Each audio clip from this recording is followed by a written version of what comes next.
Ladies and gentlemen, gradually we are inching to the end of the Tertiary Business Science Challenge 2024 version 6.0. Two more contests to go. A last semi-final contest, and then we move on to the grand finale. Two semi-final contests down the line. We have two former winners in the finals. The Kwame Nkrumah University of Science and Technology and the University of Education Winneba. The last two winners of the Tertiary Business Science Challenge. Yes, the last two winners are in the finals again. Now the last of the semi-final contest is upon us, and it features two schools with very different fortunes in this contest or in this competition. Ladies and gentlemen, the Tertiary Business Science Challenge is brought to us by Graphic Business, Institute of Chartered Accountants Ghana, and the Ghana Tertiary Education Commission. Our sponsors: MTN Ghana, Compu Ghana, Gual Ghana, PwC Ghana, Glyco Group, Ghana National Association of Teachers. Media partners: Daily Graphic, Graphic Online, TV3, and Asasi Radio. You are reminded that the program is streaming live on Facebook as well as on YouTube. Ladies and gentlemen, the two schools competing for the last slot at the grand finale are the University of Ghana and the SD Dombo University of Business and Integrated Development Studies. For SDD UBIDS, in 2020, then when they were called the UDS, together, they won the second edition of the Tertiary Business Science Challenge. Now, after that very great performance, they have had a not so impressive run in this competition. But this current team is looking to right that wrong. They are looking to make a final appearance after the last in 2020. Indeed, they look determined after disappointment of the last 3 years. The hungry men from WA are determined to make history. Of course, a similar fate has befallen the University of Ghana over the last years. The Premier University of Ghana, believe it or not, have never made it to the finals of the Tertiary Business Science Challenge. But this year seems to be different. Determined, brave, all round. Those are adjectives that I can use to describe the University of Ghana team, and I'll not be wrong. These young men are determined to make history. They want to qualify to the grand finale for the very first time. Of course, they deserve to be in the final for being the premier university, just that. But they will need to contend with the SD Dombo. SD Dombo is determined to make it to their second final appearance. Yes, and they also deserve to be there. Ladies and gentlemen, it's going to be interesting. This is going to be cagey. Two finals or two finalists waiting for the third one. The Kwame Nkrumah University of Science and Technology, remember, are the middle zone champions. The University of Education Winneba, remember, they are the Southwest Zone champion. This contest is between the Southeast Zone champion and the SD Dombo University of Business and Integrated Development Studies, who are runners-up in the Northern Zone. If the two previous contests is anything to go by, then the University of Ghana has a chance at this final. But of course, they will need to work for it. Ladies and gentlemen, with a round of applause, please join me as we welcome two great institutions upstage.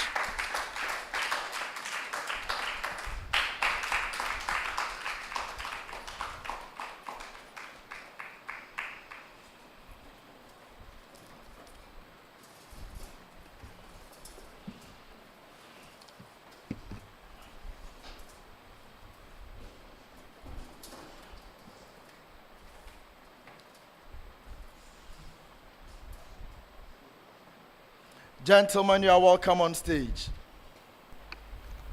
Thank you. All right, please introduce yourselves, beginning from SD Dombo. I am the person of Alhassan Deshina Ishaq, BSc Accounting and Finance, final year. I'm Dawuni Alhassan, BSc Accounting and Finance, level 400. Marzouk Abdullah, become accounting 400. You are welcome, gentlemen. Now, who do we have from the University of Ghana?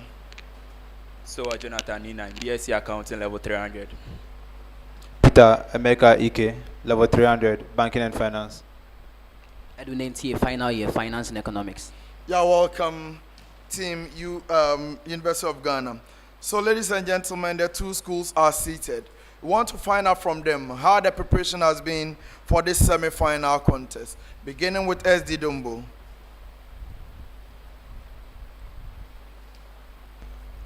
Our preparation has not been all that good, but after our we qualifying for the quarterfinal stage, we were able to put in maximum efforts.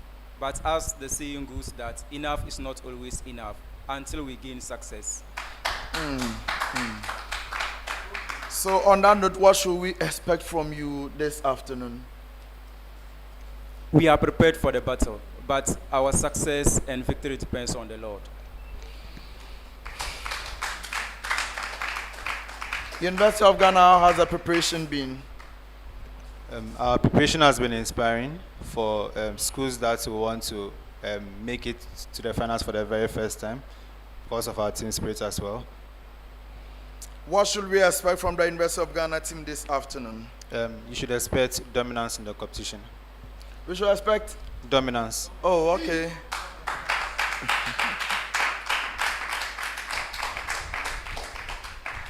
Ladies and gentlemen, I am not expecting dominance. I am expecting violence because my name is Al Hassan Yusuf Traore and I love academic violence. Let's have some violence this afternoon. The contest is going to be organized in 5 rounds. Round 1 is on theory, round 2 on calculations. Round 3, business case of the day. Round 4, a graphic business segment. 4B, true or false. And then the 5th and final round will be riddles. If you are ready, we go straight into action from round 1. We are beginning this round from the University of Ghana. Now in this round, each of you have the opportunity of answering 7 major questions. If you get your major question correct, that is 3 points. If it's a bonus question, you get it correct, it's 1 point. 10 seconds to give an answer for a major question, 5 seconds if it's a bonus. 2 attempts only at a major question, 1 attempt at a bonus. Please, are we ready? Yes, we are. All right, are you ready, SD Dombo? Yes, please. Round 1. University of Ghana.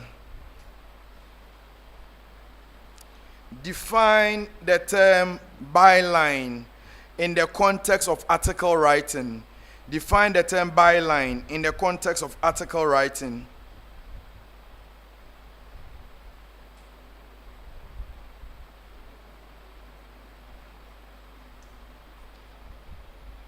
Okay, so byline as used in article has to do with the writings or the encryptions that are done on the side or in the margins of the sheet. So they are not incorporated in the main article. However, they come in the margins that are used for references, or they are reference points of what is actually in the main article, and incite people to read the article.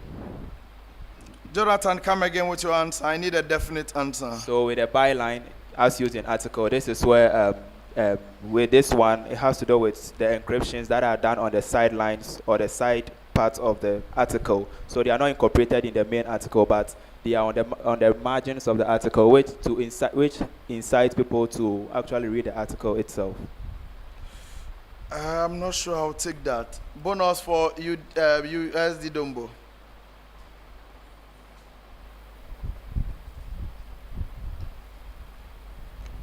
They are the boundaries or the limit points that that are not supposed to be crossed in an article writing. No, I won't take that. It's a line at the beginning or end of an article that credits the author or contributors for their work, providing recognition and attribution for their writing. So anytime you take an article, there's a list of authors at the end, either at the top or the end, indicating or crediting the authors or contributors for their work to the article.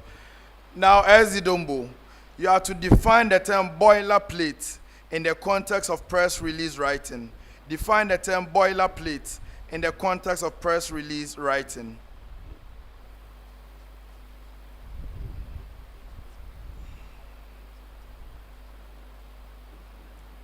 It is a template that contains information that is talking about relevant points of the article. That also it contains information that is useful for people who wants to grasp the entire knowledge about the article before they begin to read the article. No, I won't take that. Bonus for the University of Ghana. They say they have no bonus for me. A boilerplate is a standardized information about the company, such as their history, mission, and contact details that is included at the end of a press release for reference and background information. That is what we call a boilerplate. Now your major question, University of Ghana. Explain how anchoring bias influence decision making. Explain how anchoring bias influences decision making.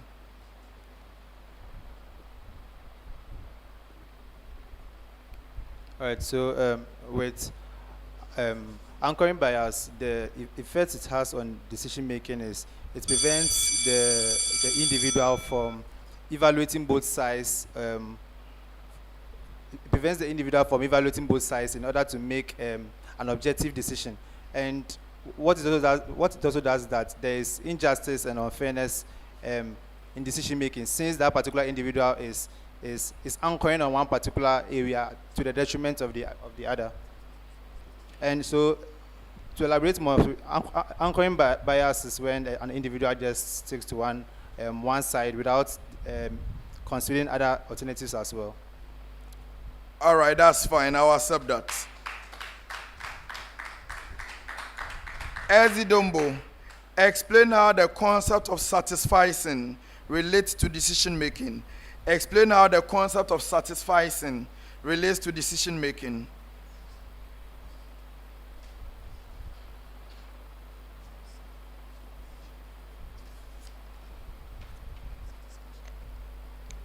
It refers to having the right choice among all among all choices, and that one leads to the maximum level of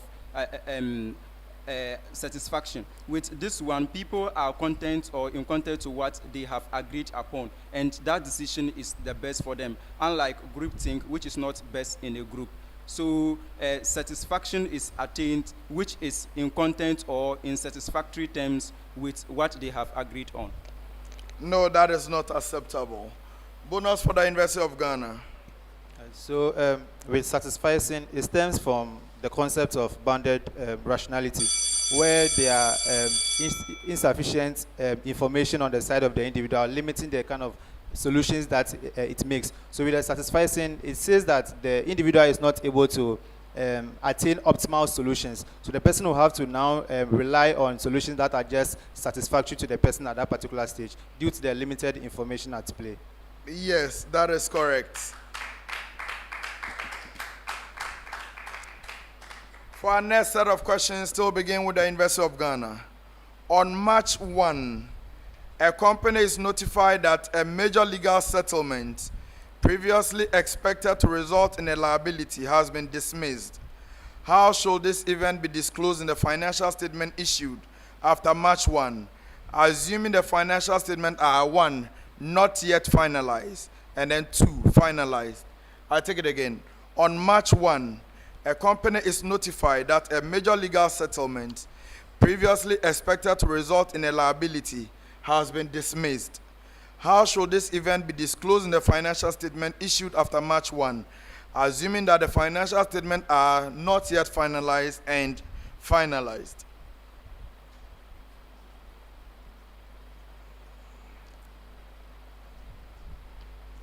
So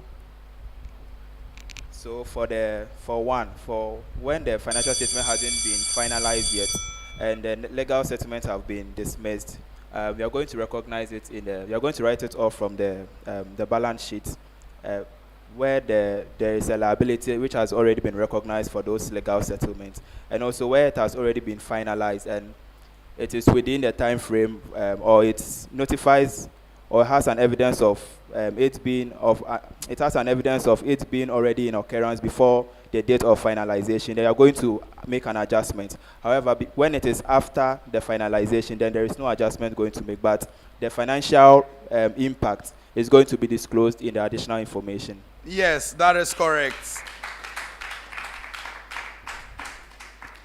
Dombo, a company receives a major government grant in early April, which was not anticipated during the reporting period ending March 31.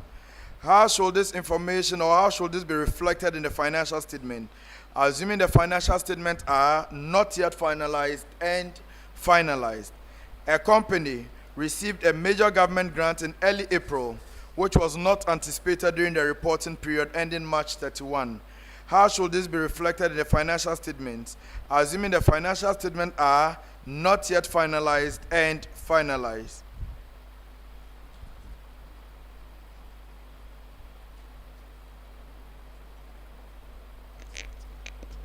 So if it is not yet finalized, it's going to be treated as an unrealized gain. And if it is finalized, it's going to be adjusted as a revenue or treated as a revenue. Please come again with what you are saying.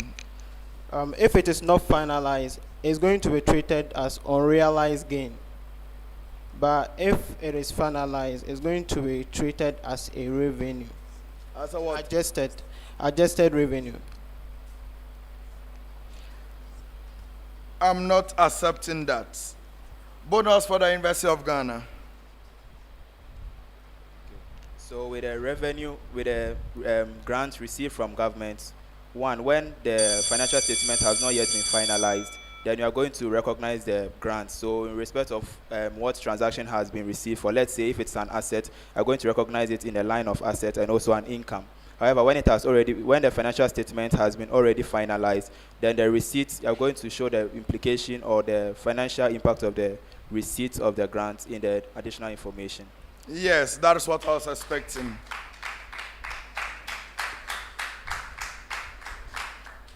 For our next set of questions, still with the University of Ghana. Eugene, explain information ratio as a concept in finance and investment, its formula, and indicate what a high information ratio means. Explain information ratio as a concept in finance and investment, its formula, and indicate what a high information ratio means.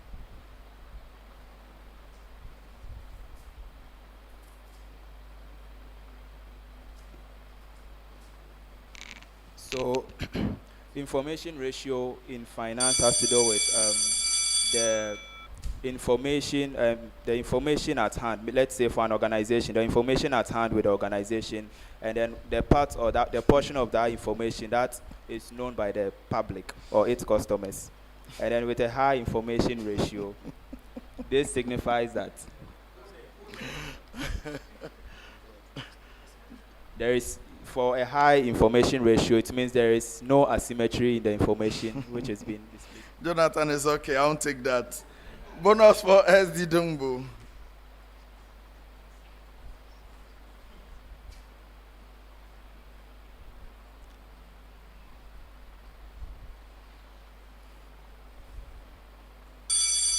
All right, you've been bailed out. Now your major question, SD Dombo.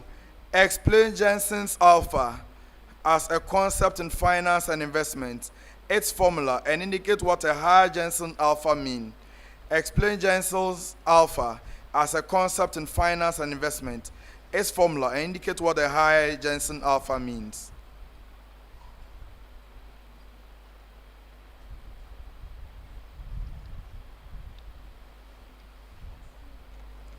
It refers to the investor's ability to beat the market. Its ratio represents the high possibility of gaining returns. A high density alpha shows that there is enough methods and ways that investors have been able to realize ways in order to beat the market strategies. Okay, so I'll give you 2 out of 3.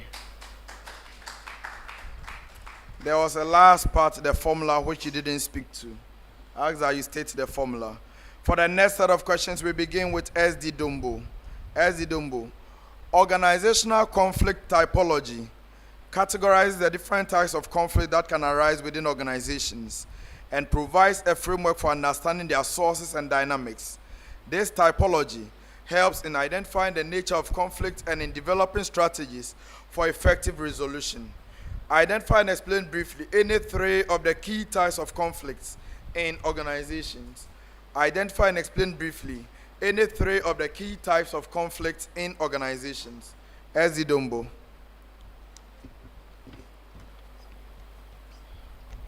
We have 1, interpersonal conflict. This is a type of conflict in an organization that has to do with one person to another having issues in the organization, which does not result to understanding in the organization. We have group conflicts within the organization.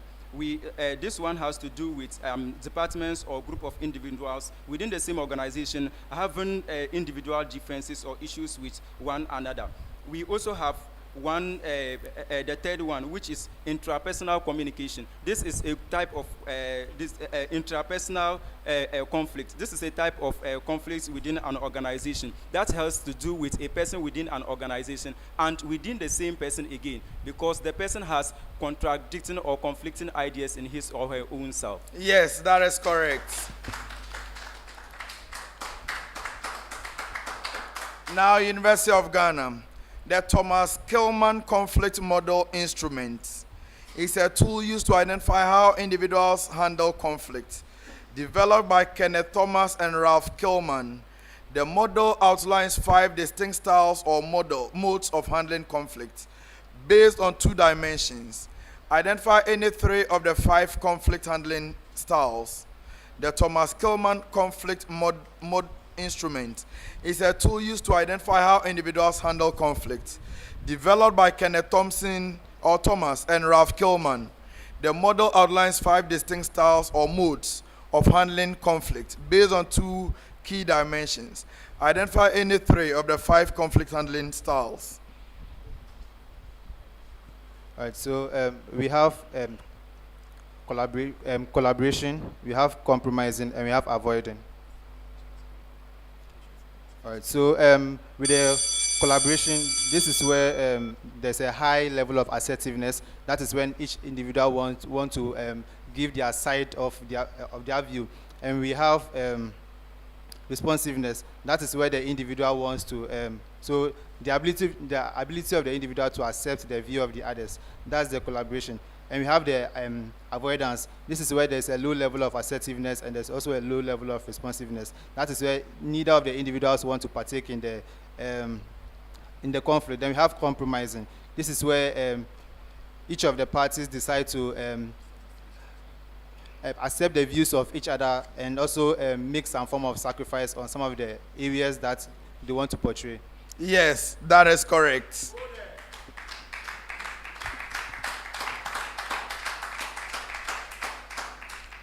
The next set of questions is a common preamble.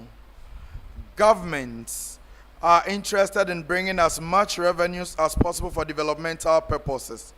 For this reason, the Public Financial Management Act makes provisions that seek to protect government revenue. Now you have to tell me the provisions of the PFM Act with respect to the following receipts or revenues. What are the provisions of the PFM Act with respect to the following receipts or revenues? SD Dombo, yours is tax or non-tax revenue receipt in kind. Tax or non-tax revenue receipt in kind.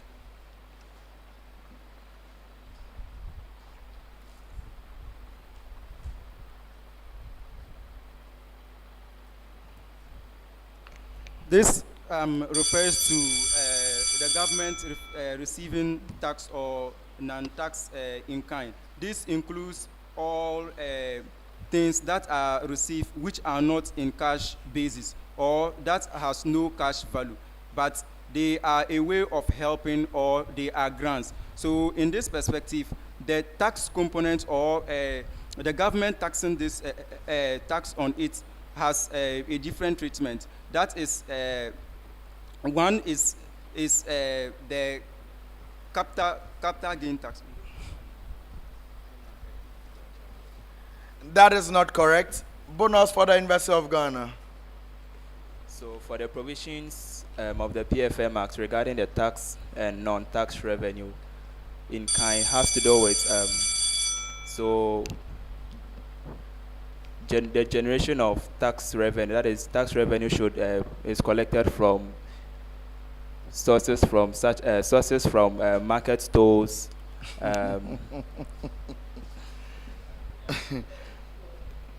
That not acceptable. I'll explain. Now your major question, University of Ghana, is Receipt in foreign currency. Revenue receipt in foreign currency.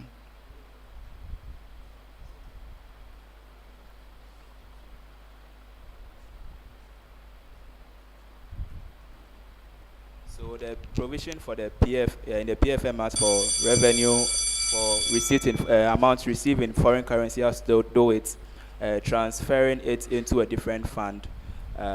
That's translating it into the into our home currency and then keeping it in a specialized holding fund. No, that is not what I'm looking for. Bonus for SD Dombo.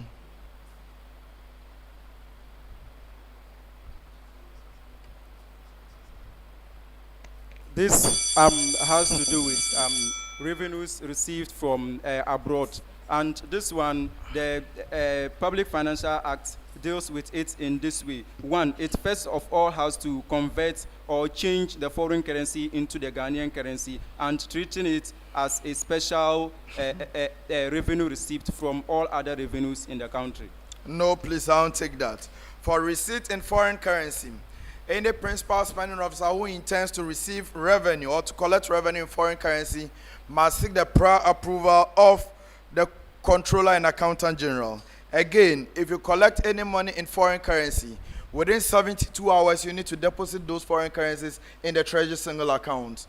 For tax or non-tax revenue receipt in kind, it is not allowed or less permitted by an enactment or the Controller and Accountant General. You cannot receive tax or non-tax revenue in kind unless it is permitted by a law or the Controller and Accountant General. Those are the specific provisions in the PFM Act. For our last set of questions for this round, we do something on counter trade. Counter trade is a reciprocal form of international trade in which goods or services are exchanged for other goods or services rather than for hard currency. An example is barter trade. You have to explain the following forms of counter trade in international business. Explain the following forms of counter trade in international business. SD Dombo, yours is buyback. Buyback counter trade. What is it?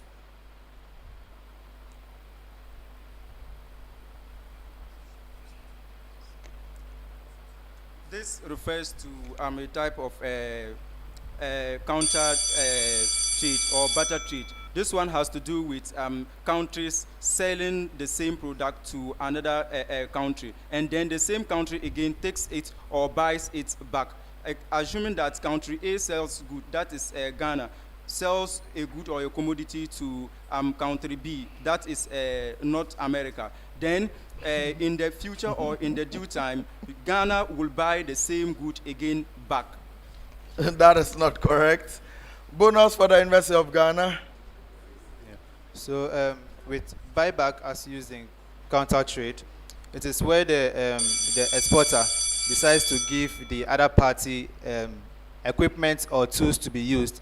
Then the individual to whom the equipment are being given to pays that particular exporter the output of that equipment.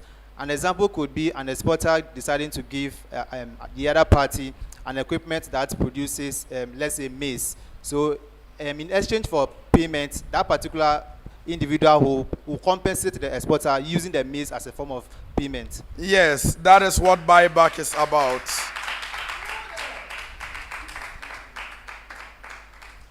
Now yours is counter purchase. Counter purchase, University of Ghana.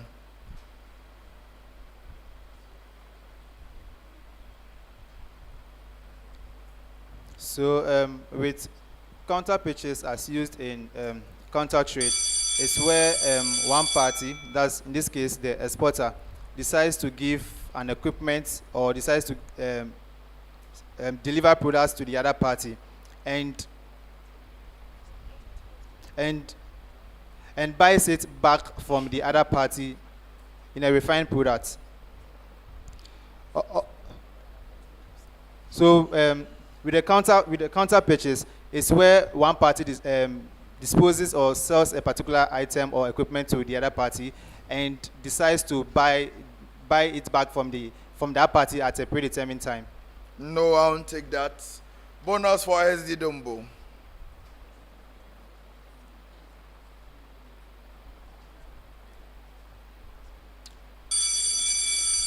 A counter purchase refers to the sale of goods and services to a company in a foreign country by a company that promises to make a future purchase of a specific product from the same company in that country, either immediately or at a later date. So if I buy something from you, there is an arrangement where you also agree to buy something from me immediately or within a specified period of time. On this note, we come to the end of round 1, ladies and gentlemen. This is the last of the semi-final contest. The winner of this contest will progress to the grand finale. Yes, the grand finale. 2 schools are there already, KNUST and the University of Education Winneba. 1 more slot to fill, and that will be filled by SD Dombo or the University of Ghana. Ladies and gentlemen, at the end of round 1.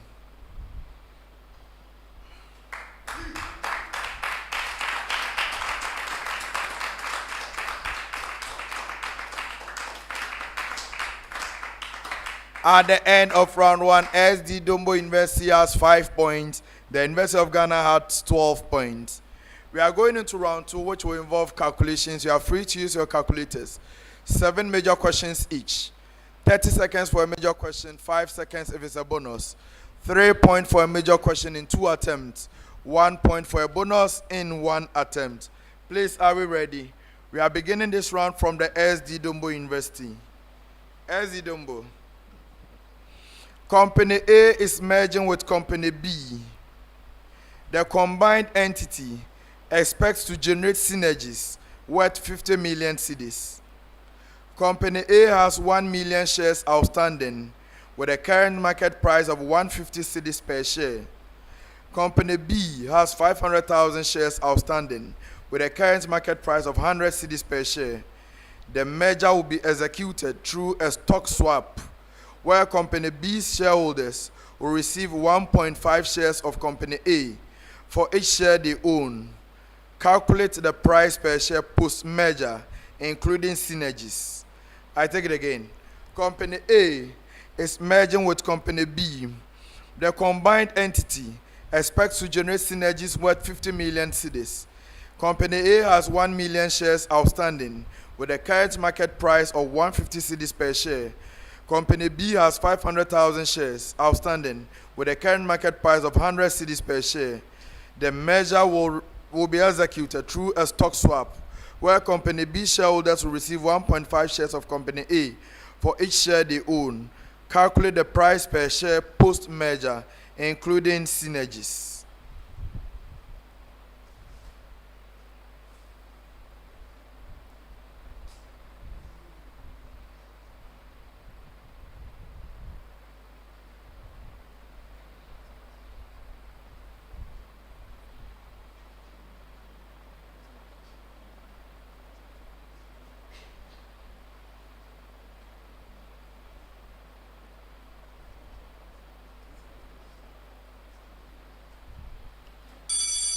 So we have the answer to be.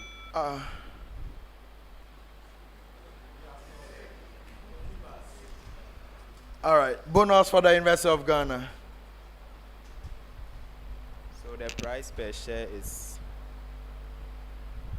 250. It is not 250. It is not 250. Now your major question, I'll give the answer later.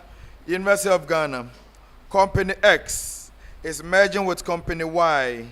The combined entity expects to achieve synergies worth 75 million cedis. Company X has 2 million shares outstanding with a current market price of 80 cedis per share.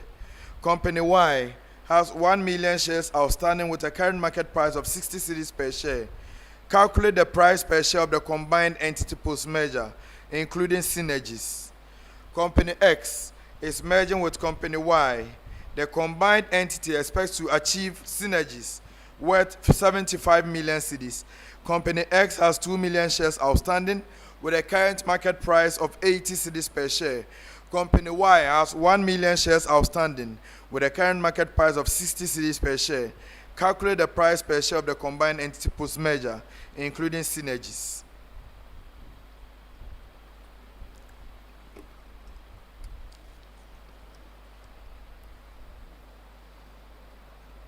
So the synergy is 75 million, and the combined price per share post measure is 140 cedis.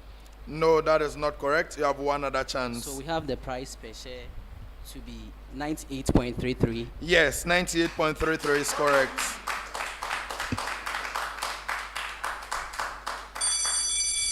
Next set of question, SD Dombo. A country's central bank report the following monetary components. A country's central bank reports the following monetary components. Euro dollar, 500 billion. Currency in circulation, 400 billion. Demand deposit at commercial banks, 1,000 billion. Institutional money market mutual fund, 300 billion. Other checkable deposits, 200 billion. Repurchase agreement, 100 billion. Savings deposits, 1,005 billion. Large time deposit, 1,000 billion.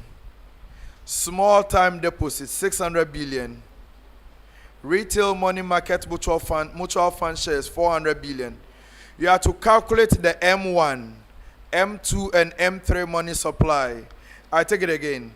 A country's central bank reports the following monetary components. Euro dollars, 500 billion. Currency in circulation, 400 billion. Demand deposit at commercial banks, 1,000.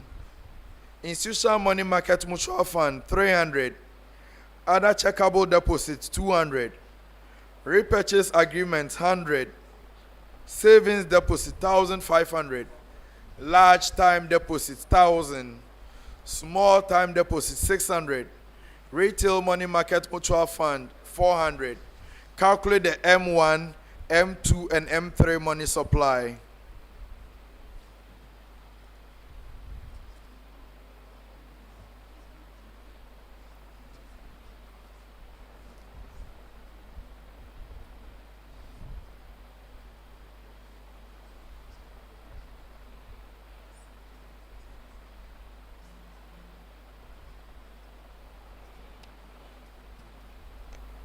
We have the M1 money supply to be 1,400 billion. Then we have the M2 to be 2,500 billion. And we have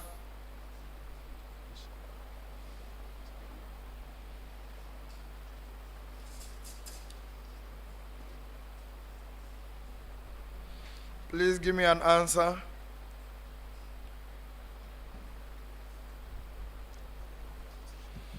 M1 money supply is 1,400 billion. Then M2 is 2,500 billion. I won't take that. That is not correct. Bonus for the University of Ghana. So we have the M1 to be 1,400 billion, and then we have 4,800 billion, and then we have for the M2, and then we have the M3 to be 5,510 billion. No, please. I won't take that. I'll give the answers later. University of Ghana. A country's central bank reports the following monetary components. Repurchase agreement, 150. Currency in circulation, 500 cedis. Euro dollars, 600. Small time deposit, 700. Institutional money market mutual fund, 400. Demand deposit at commercial banks, 1,002. Large time deposits, 900. Other checkable deposit, 300. Retail money market mutual fund shares, 500. And saving deposit is 1,600. I take it again. So you have to calculate the M1, M2, and M3 money supply. A country's central bank reports the following monetary component. Repurchase agreement, 150. Currency in circulation, 500. Euro dollar, 600. Small time deposit, 700. Institutional money market mutual fund shares, 400. Demand deposit at commercial banks, 1,002. Large time deposit, 900. Other checkable deposits, 300. Retail money market mutual fund shares, 500. Savings deposit 1,006. Calculate the M1, M2, and M3 money supply.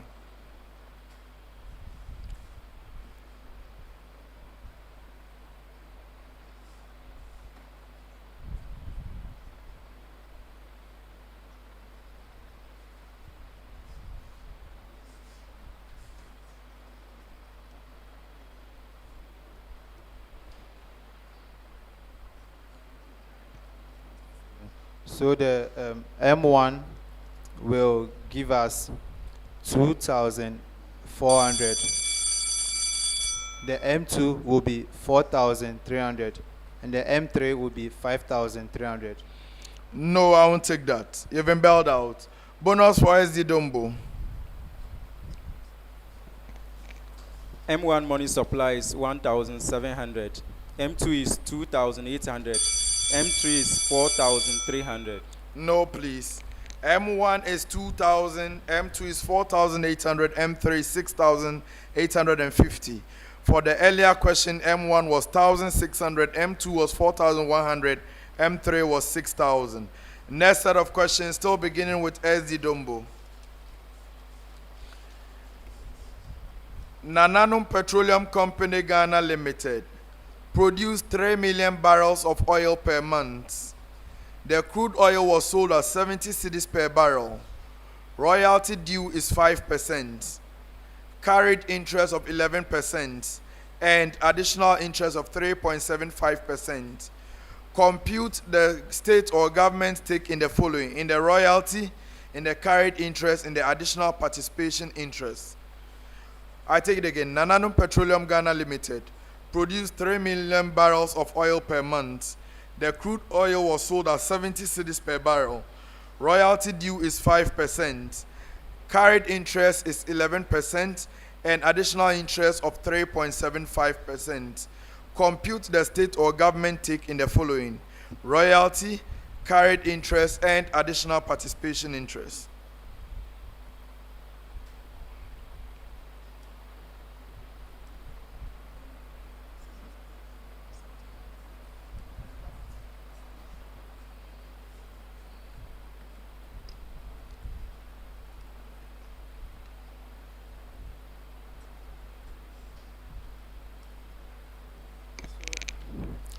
So we have royalty as 10.5 million, carried interest 23.1 million, additional participating interest 7.875 million.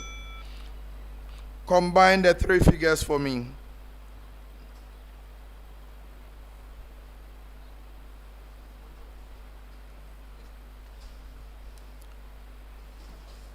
So we have 41.475 million.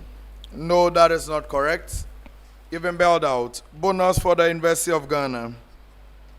So the royalties is 10.5. I want the final, the total of. The final is going to give us 39,926,250. Yes, that is correct.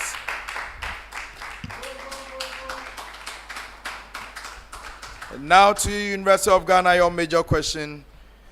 Aspire Petroleum Ghana Limited produced 250,000 barrels of oil per month. The crude oil was sold at 120 cedis per barrel. Royalty due is 7.5%. Carried interest of 13% and additional interest of 4.25%. Compute the state or government interest in royalty, carried interest, and additional participation interest. Aspire Petroleum Ghana Limited produced 250,000 barrels of oil per month. The crude oil was sold at 120 cedis per barrel. Royalty due is 7.5%, carried interest of 13%, and additional interest of 4.25%. Compute the state or government take in the following: royalty, carried interest, and additional participation interest.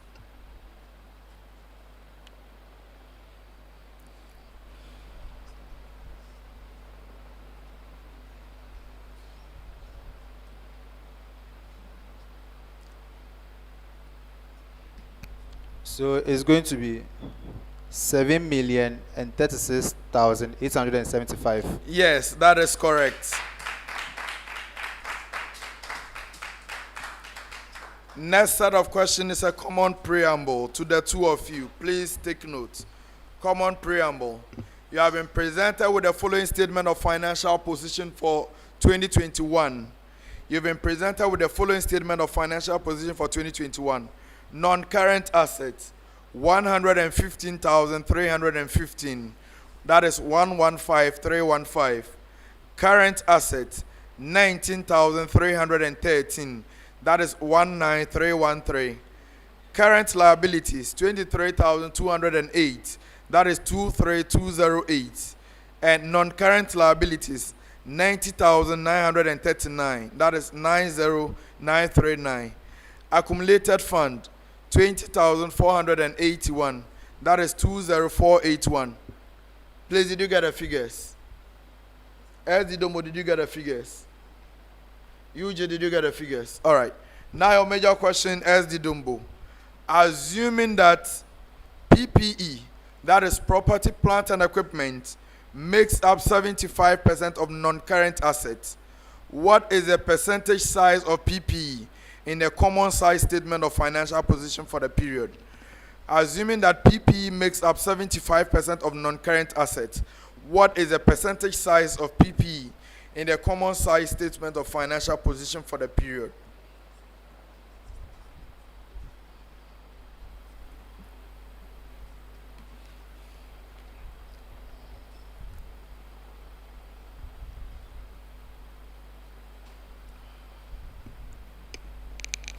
%85.7%. No, please, that is not correct. You have one last chance.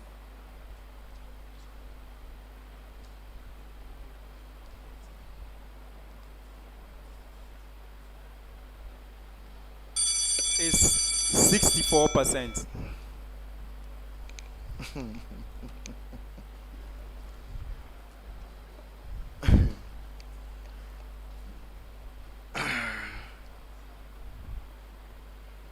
Yes, it is 64%.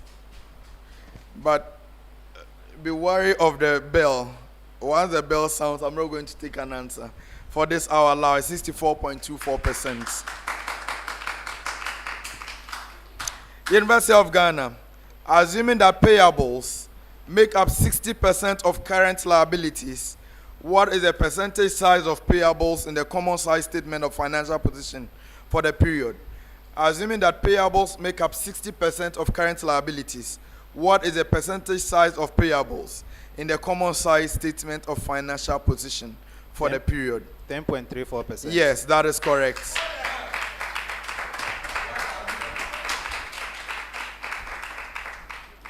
For the next set of questions, we begin with the University of Ghana. University of Ghana.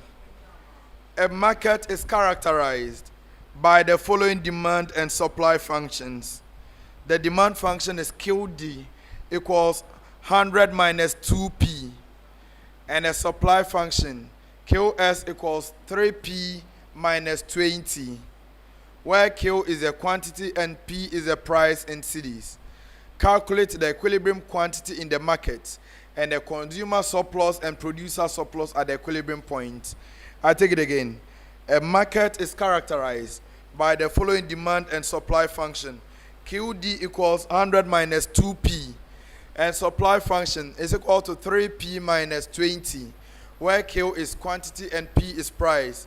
Calculate the equilibrium quantity in the market, the consumer surplus and the producer surplus at the equilibrium point.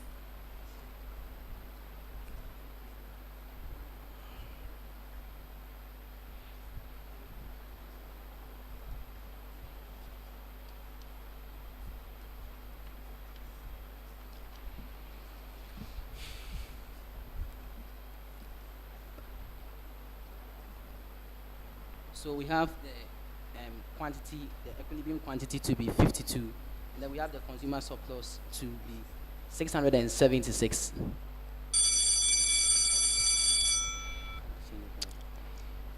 So the equilibrium quantity is 24. The quantity is 52.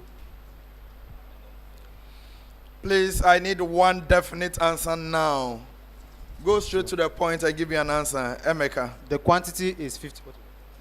The quantity is 52. And then the consumer surplus is 676. Then the producer surplus. All right. We can go. So 2 out of 3. SD Dombo. A market is characterized by the following demand and supply functions. Demand function QD equals 120 minus 3P. Supply function QS equals 4P minus 40, where Q is the quantity and P is price in cedis. Calculate the equilibrium quantity in the market, consumer surplus and producer surplus at equilibrium point. A market is characterized by the following demand and supply functions. The demand function QD equals 120 minus 3P. Supply function QS equals 4P minus 40, where Q is quantity and P is price. Calculate the equilibrium quantity, consumer surplus and producer surplus at equilibrium point.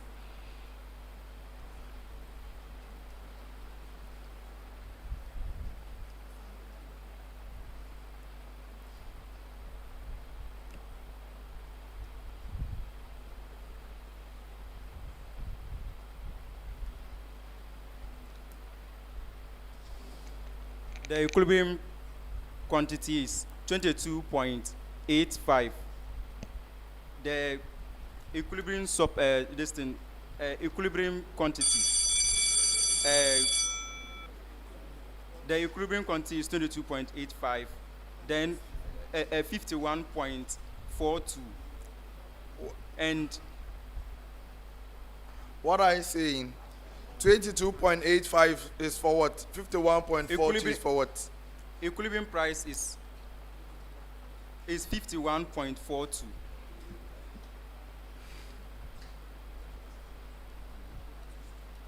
Price is 22.8. Please, I need one definite answer now. Just go straight to the point. Equilibrium price is 22.86. Then the quantity is 51.42. The equilibrium price is 22.86. The equilibrium quantity is 51.42. The consumer surplus is 440.67. So I'll give you 2 out of 3.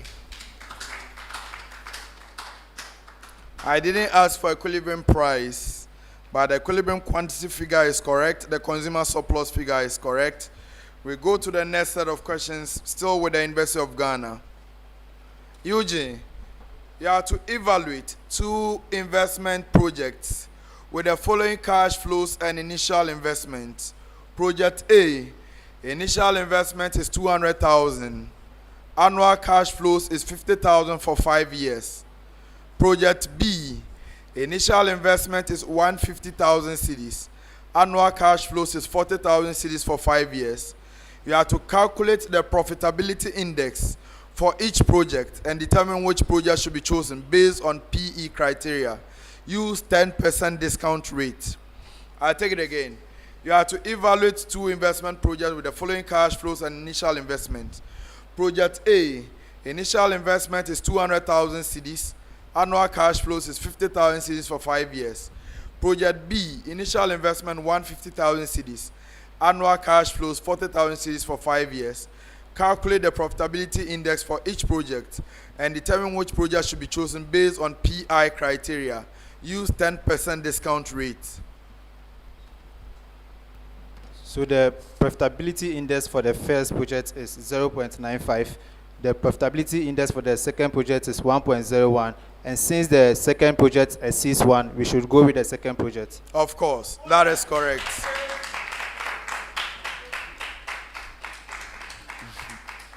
SD Dombo, your major question. Evaluate 2 investment projects with the following cash flows and initial investment.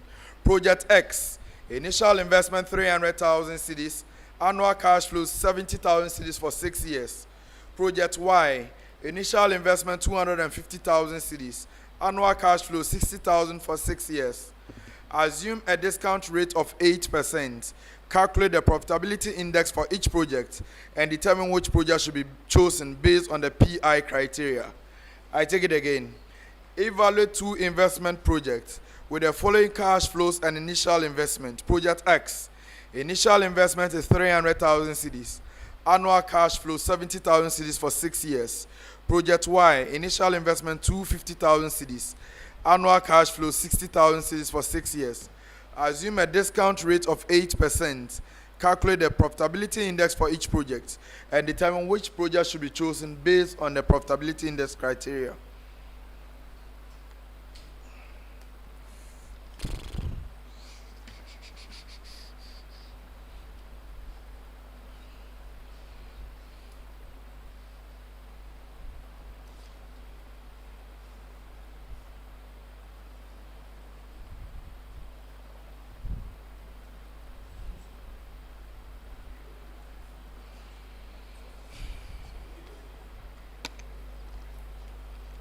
The profitability index for X is 1.09 and 1.079 for X. Then for Y is 0.83.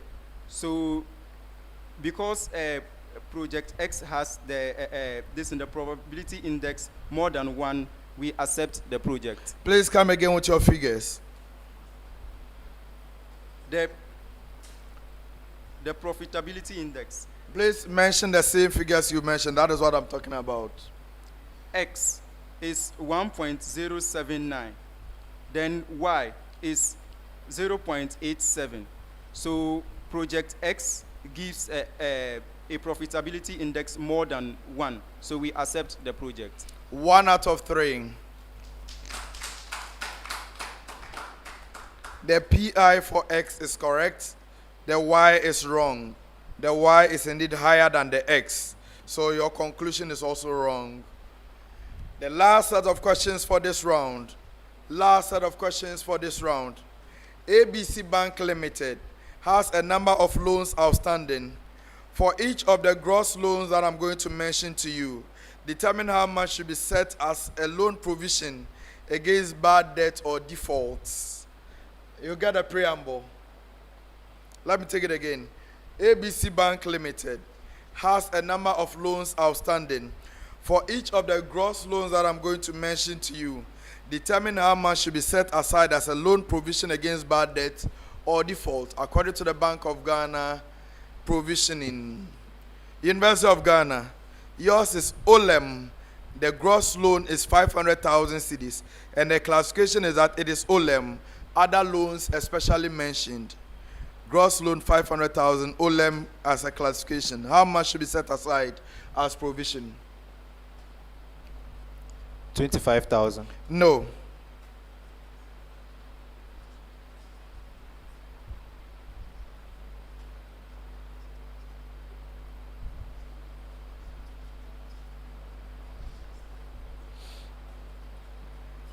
$50,000. Yes.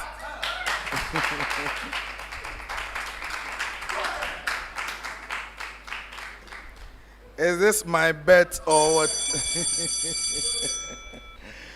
All right. SD Dombo, yours is substandard, and the gross loan is 200,000 cedis. Substandard, the classification is substandard, and the amount involved is 200,000 cedis.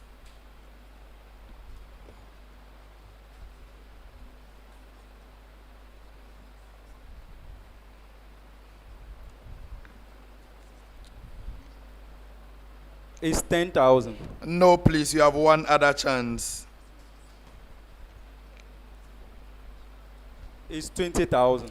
No, that is also not correct. Bonus for the University of Ghana.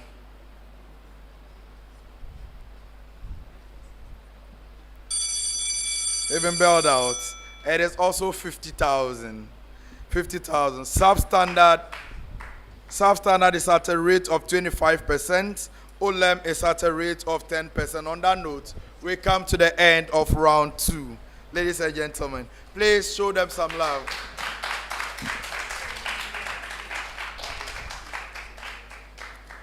A place at the grand finale is what they are fighting for.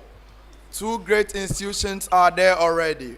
One from the central region, the other from the Ashanti region. We have two schools competing. One from the Upper West region, one from the Greater Accra region. One of these two regions will join the Ashanti and the Central in the finals. We have the scores for round 2, ladies and gentlemen. How did they perform?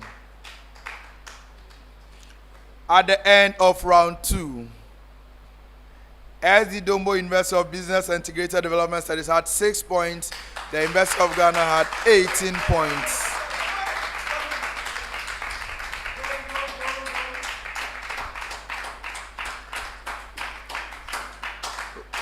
Round 3 is upon us. We have a presentation from the contestants coming up shortly. Yes. In this round, we gave them a case study, and they have their presentation to give to a panel of judges. The 3 judges, Mr. Dixon Hassan is the accountant and compliance manager at Lantini Limited. We have Mr. Albert Ni Aitego. He is the finance and investment head at Ghana Commodity Exchange. And then we have Mr. Eli Plim Yevuga Sigmund. He is a managing consultant at Aspire Executive Institute. So, ladies and gentlemen, we'll go for a very quick commercial break. Once we come back, we get the presentation from the 2 schools. We'll be right back. The very essence of leadership is to become more. At ICAG, we stand for leadership and we are inspired to offer more. Leadership stands up to be answerable. We use our national and international conferences to tell our story and hold ourselves to high global benchmarks. Leadership is where brilliance is rewarded. We reward brilliance with scholarships for postgraduate students. Leadership thrives on fresh ideas. Our tertiary business sense challenge makes you see business from a different perspective. Leadership is not about today. We keep an eye on tomorrow by providing internships in high-ranked institutions to inspire the next generation of business leaders. Leadership is acquiring ATSWA, CA Professional, Post-Chartered Diploma from ICAG. ICAG, where leaders become more.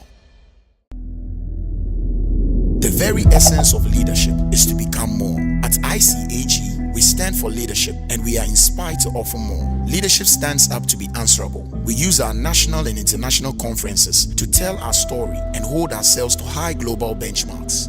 Leadership is where brilliance is rewarded. We reward brilliance with scholarships for postgraduate students. Leadership thrives on fresh ideas. Our tertiary business sense challenge makes you see business from a different perspective. Leadership is not about today. We keep an eye on tomorrow by providing internships in high-ranked institutions to inspire the next generation of business leaders. Leadership is acquiring ATSWA, CA Professional, Post-Chartered Diploma from ICAG. ICAG, where leaders become more.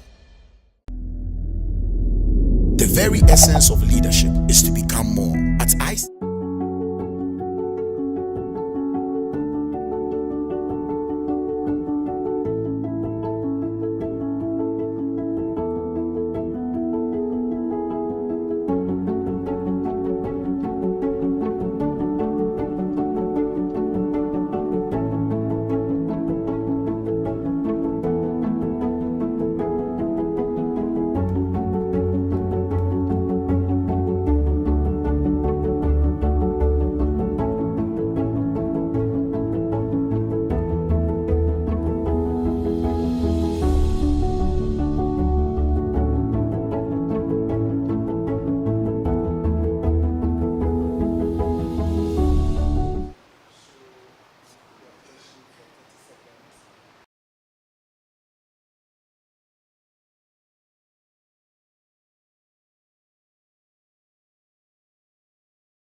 What is the automated inventory system management system all about? It helps us monitor our stock levels accurately. It helps us reduce costs because we will not waste time in doing certain things. It also ensures that popular products are always in stock so that we will be able to equip our customers with what they need.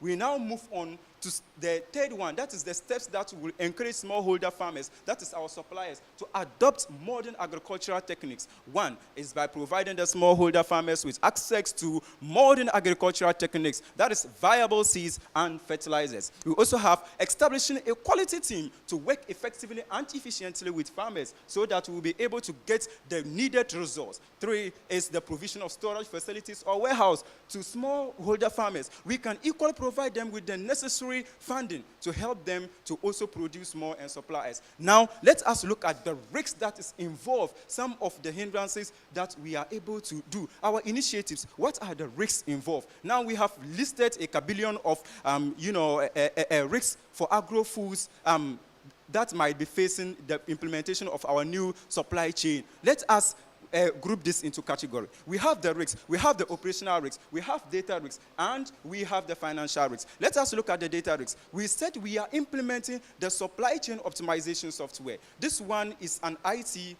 software. Linking it to the data, it is always prone, when you are using IT services, it is always prone to cyber security and hacking. People have more in-depth knowledge in IT and are able to hack into your system and cause data losses to you.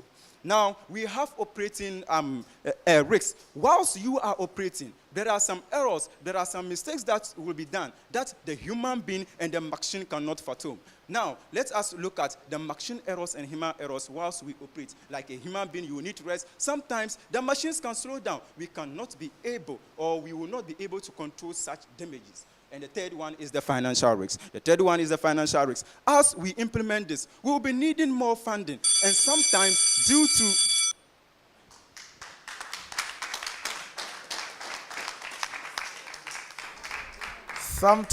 to the time, you may have to stop, ladies and gentlemen. Yes. So those are presentations from the University of Ghana and the SDD or SDD University of Business and Integrated Development Studies. So now we hand over to our panel of judges to query them or to seek further clarification. Okay, so my question goes to University of Ghana. Is it Edwin? Is Sharp Guy your nickname? I had Sharp Guy, so I think the agricultural sector is a very important sector, contributing about 20% to the gross domestic product of most economies. Now, one of the key issues when it comes to supplier management, agrotech, you realize that agrotech, and you rightly mentioned that they actually had some forms of challenges with supplier management. And this supplier management is actually coming from the smallholder farmers. So you recommended that we should have improved training for smallholder farmers so that you can increase the base. So let me give you an example. Like when it comes to the Ghana Commodity Exchange, for smallholder farmers, we do what we call community engagement as part of the training. So I was a bit curious, just by way of clarifying, because you didn't go into details what that training would do. And then also you said we should enhance the quality control processes, and then by getting the quality control team. I just want to know what approach you would want to. Will you use the community-based approach for agrotech, or you would use like a regional approach based on the matrices that have been presented to us? And secondly, what specifically will the quality control team be doing to help with the enhanced training? If you can just go into details for that, I think that would be very good to make this,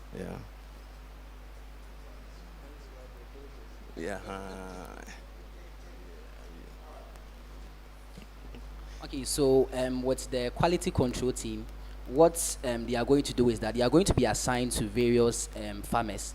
And so their responsibility is to check daily whether the goods they are producing conforms to standards. So right away, when there is any error in the production, they correct it immediately, even before it comes out. And so this would ensure that consistent quality products are produced. And then as this is done, Agro Fresh Food will be able to maintain its reputation of producing this high quality product. So it's basically they are going to be assigned to them, and then they'll be monitoring them, checking that the right quality of goods are being produced. And then with regards to your first question, I think I would use the community-based approach, because this small scale farmers, they are people who normally relate with themselves, and so they are people who are able to make certain impressions on other people. And so getting just some group of people would be able, we can use even just a group of people to influence the others. So we get a group of people, we actually explain to them why the change is needed, how they stand to benefit from that particular change, and the exact change we want to see. And then we can perhaps add a reinforcement. So we incentivize them by saying, okay, if you are able to do this, that, we are going to support you with this, support you with that. And so the community-based approach is going to be a simpler approach because of the way the small-scale farmers are structured. Yeah, thank you very much. Yeah, that's a very good answer and a very confident presentation. I think we should do it. Well, SD Dombo, your presentation was really, for me, I was really impressed. Have you had anything like value chain analysis? Yes, please. Okay. So I just want you to touch briefly on it, how it can assist the company in managing its supply chain. Maybe just one or two touches, not detailed explanation.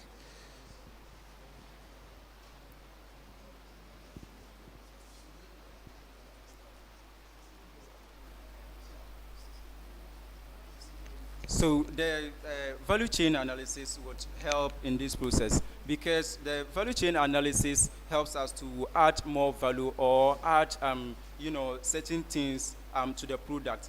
The value chain analysis comprises of two main components. That is the primary and supportive categories. Now the primary one has to do with the inbound logistics. This is making resources available for the smallholder farmers to be able to produce well. And the outbound logistics, when they produce, they will be able to also equip the company with those raw materials so that we can also use it to produce. We have the next one, the supporting ones. We have this thing, marketing. Then we also have HR and technology under it, under the supporting activities. So with this one too, it will also help equip them with the necessary knowledge so that they will be able to produce the best quality products for us, and with that we will be able to alleviate our challenges. Yeah, good one. All right. Judges, are we okay? Yes. I thought I could add to the value chain. Okay. I think one of the things that I thought about was that the value chain also would help you to actually have some production areas for a particular commodity that you're actually dealing with. So if you look at AgroFresh, whatever commodities that they're actually using for the production of their produce, it will give them more insight. And then also you mentioned the strategic location of warehouses. You'll be able to use that to also know which places to be able to position those warehouses to help the organization. So those are the things I wanted to add to it. Thank you. All right. Thank you very much. Our judges, Eli Sigmund Yevuga, Albertini Itego, and Dixon Hassan. So at this moment, we'll go for a quick commercial break. When we return, we'll tell you the scores that our judges have given to the two schools. We'll be right back after this commercial break.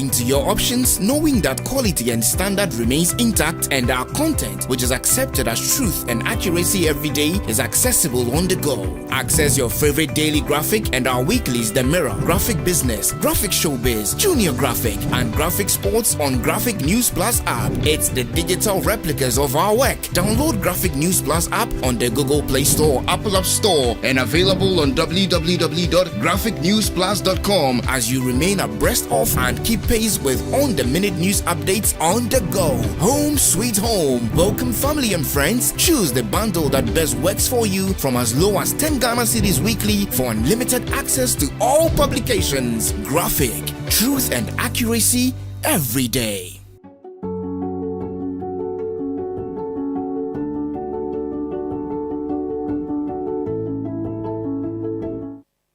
We are welcome back from the commercial break. We will take the scores from the judges and then we find the average score of the three judges. That becomes the score for the institution. We begin with Judge 1, Judge Hassan, University of Ghana. Well, I scored them 14. SD Dombo. 14.5. Okay. Judge Tego, Eugene. So I scored UG 14.5. SD. And then I scored SD 13.5. All right, thank you. Okay. Judge Sigmund, Eugene. So Eugene, I scored Eugene 14. SD. SD 13. Okay. So per these scores, the average for the University of Ghana is 14.17 and SD Dombo 13.67. So ladies and gentlemen, at the end of round 3, in SD Dombo University of Business and Integrated Development Studies had 13.67, the University of Ghana had 14.17. All right, so we are going into round 4A, but the schools want to effect some substitutions. You want to do that now. Please go ahead.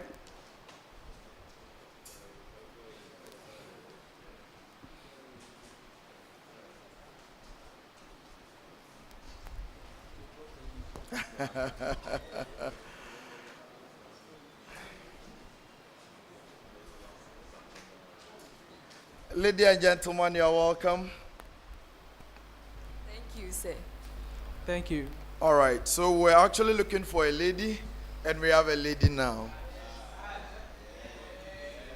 Please introduce yourself, University of Ghana. Prince Ascot Bodo, level 400 accounting. Okay, and who do we have from SD Dombo? Rukaya Zakaria, banking and finance level 200.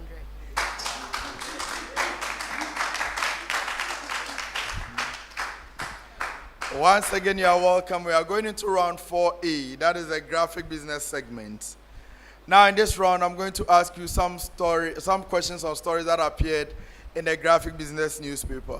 For the purpose of this contest, we are looking at stories that appeared in the 17th and 24th September editions of the graphic business newspaper. You have the opportunity of answering 7 major questions. For a major question answered correctly, you have 3 points. If it's a bonus, you have 1 point.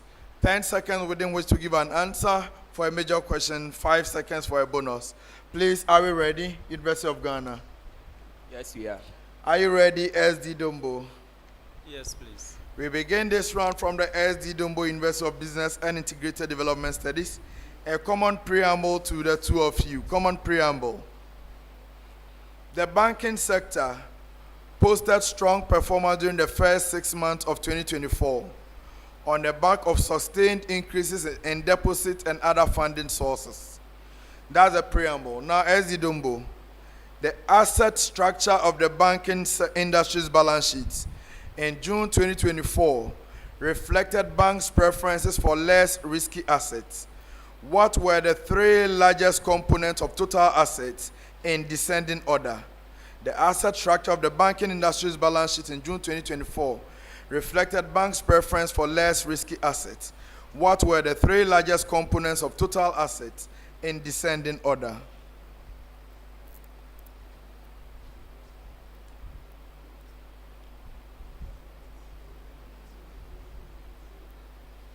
We have the PP, that is the property, plant, and equipment. We have inventory. Then we have current liabilities, current assets rather. That is not correct. Bonus for the University of Ghana. So we have, so in descending order, we have cash and cash equivalents, we have investments, and then loans and advances. Yes, that is correct.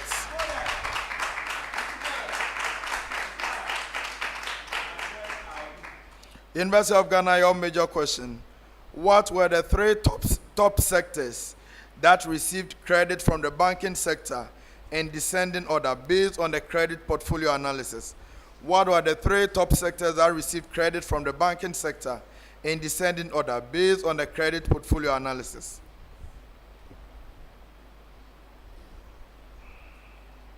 So we have the private sector, the private credit sector, the public credit sector.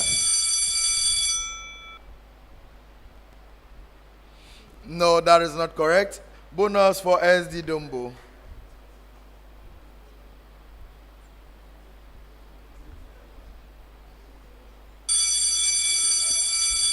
We have this. We have the services sector, commerce and finance sector, and the manufacturing sector. Common preamble to the two of you, two schools, common preamble. Despite the stringent measures adopted by the Bank of Ghana to help check the upsurge of fraud within the banking sector, the number of such cases continues to rise. In view of the above findings and trends, the Bank of Ghana has issued some directives to the banks and specialized deposit-taking institutions, the SDIs. You have to mention any three of these directives each. Mention any three of the directives given by the Bank of Ghana to banks and specialized deposit-taking institutions, beginning from SD Dombo. One is, the Bank of Ghana advised the SDIs to update their technologies and tools with built-in security features. And the other is, they should prioritize employee training on continued due diligence and strengthening of the internal control. It's okay, it's okay.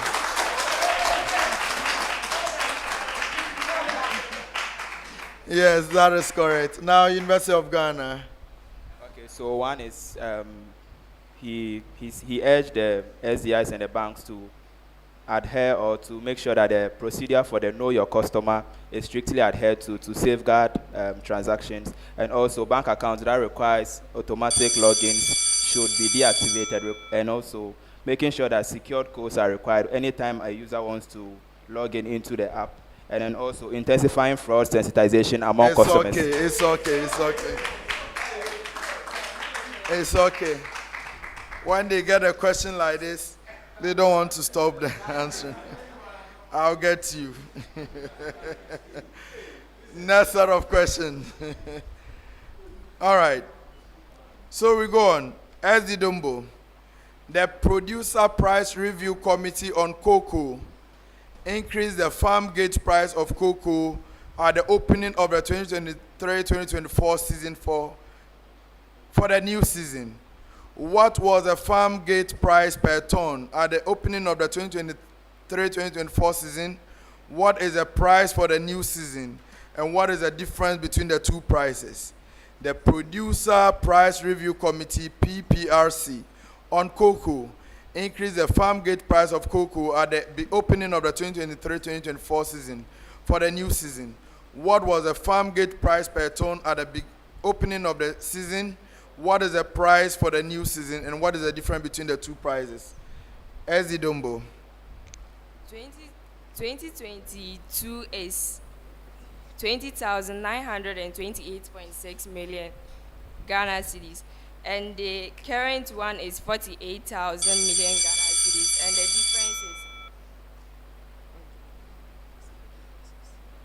difference is the difference is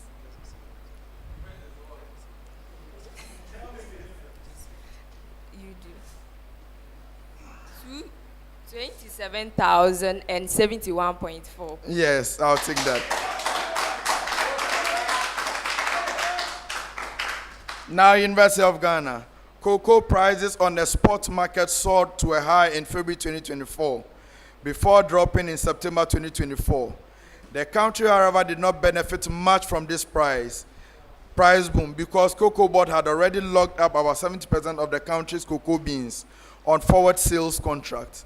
What was the cocoa price on the spot market in March 2023, September 2024, and the difference in the price per ton between that period?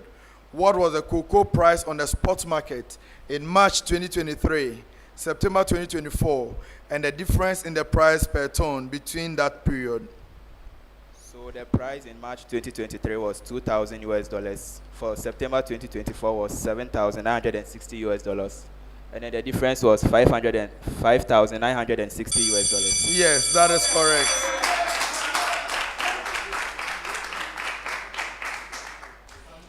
Common preamble to the two schools.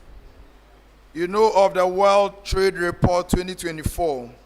It has shown that trade reforms have been a key driver of economic transformation in low and middle income countries. According to the report, some economies have not fully benefited from globalization. Now your question to the two of you. Identify any three reasons each why some economies have not fully benefited from this globalization phenomenon. Identify any three reasons each why some economies have not fully benefited from this globalization phenomenon, beginning with SD Dombo. Some of the reasons why some economies did not benefit from that was that high tariffs at home and abroad. And the second one is low administrative red tape.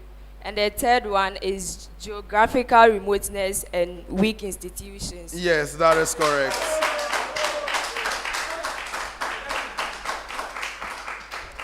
University of Ghana. So we have one to be low regional integration. We have the second one to be poor physical and digital infrastructure. And then we have the weak institution. Yep. Can you come again, please? Take We your have time, the Jonathan. low regional integration, low regional trade integration. We have the poor physical and digital infrastructure. And then we have the weak institution. Yes, that is correct.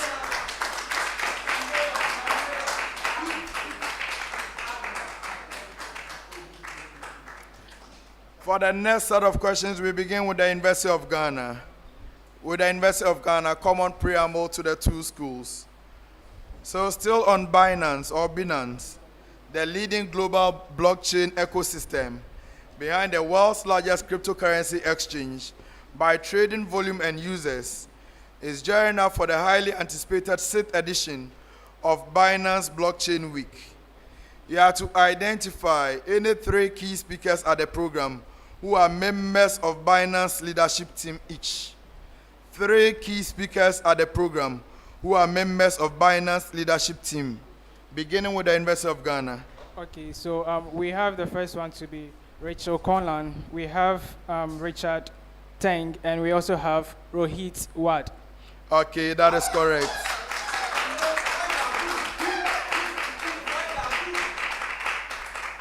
SD Dombo.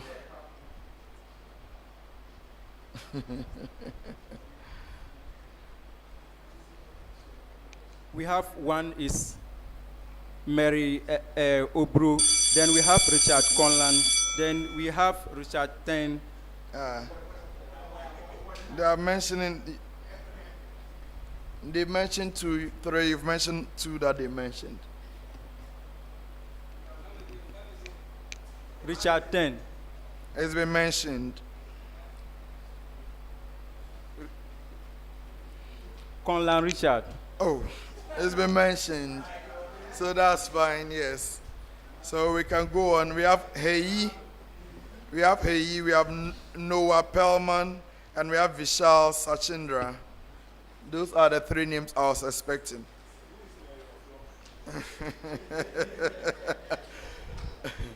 Okay, next set of questions. Common preamble to the two of you.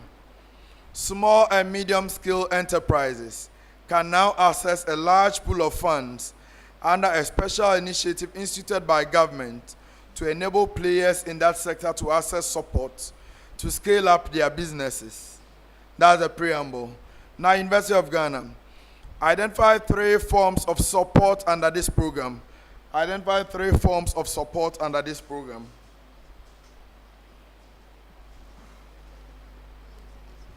So we have one.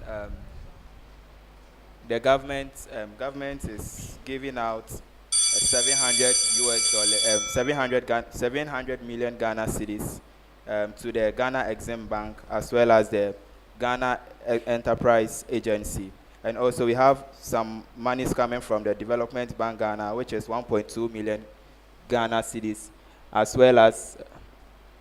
And also they'll be able to access a loan of between 150,000 Ghana cedis and 2 million at a concessional rate of 9%. 1 out of 3.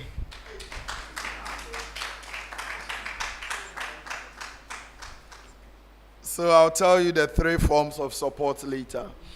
As the Dombo, your major question is to identify 3 objectives of this program. The program that I talk about, what are the 3 objectives of that program?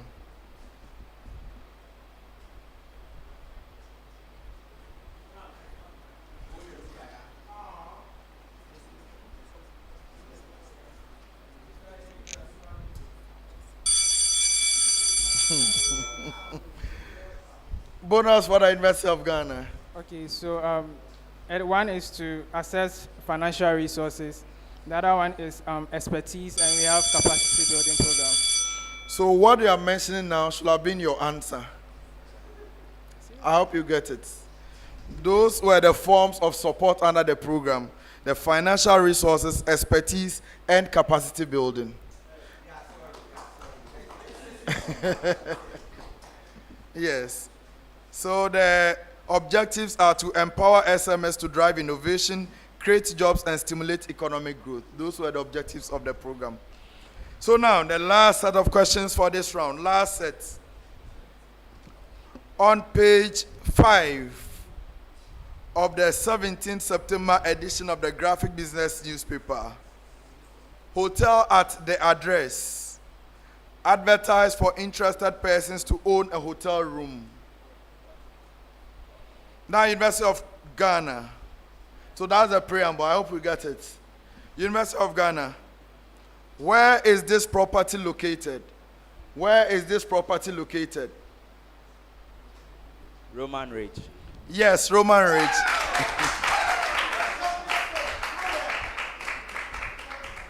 SD Dombo, what is the starting price for this promotion?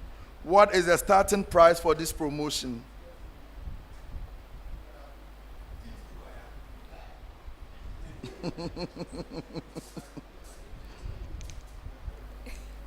$439,000 Ghana.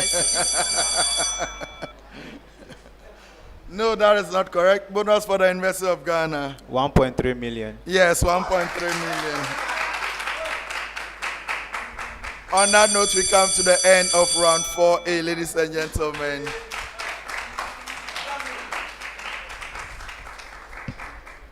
We have 2 more rounds to go, the true or false segment and the riddle segment. We'll wait for the scores for this round. We are reminded that at the end of this contest, we'll have completed all the semi-final schedules, and the next contest after this will be the grand finale. One of these 2 schools will join KNUST and the University of Education Winneba at the grand finale. Who is it going to be? SD Dombo or the University of Ghana? Ladies and gentlemen, the scores for round 4A.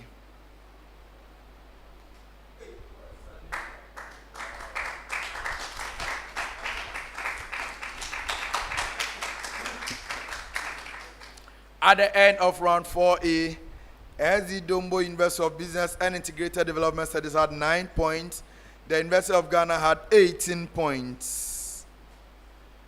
Round 4B, true or false segments. In this round, I'm going to read out some statement to you. Your duty is to tell me if the statement is true or false. If you get it correct, you have 3 points. If you have 2 points. If you get it wrong, -1. You may decide not to answer, in which case we can pass it on to the other school under the same conditions. You have 7 major questions in all. Please, I hope you are okay. We are beginning this round from the University of Ghana. Common preamble to the two of you. Common preamble.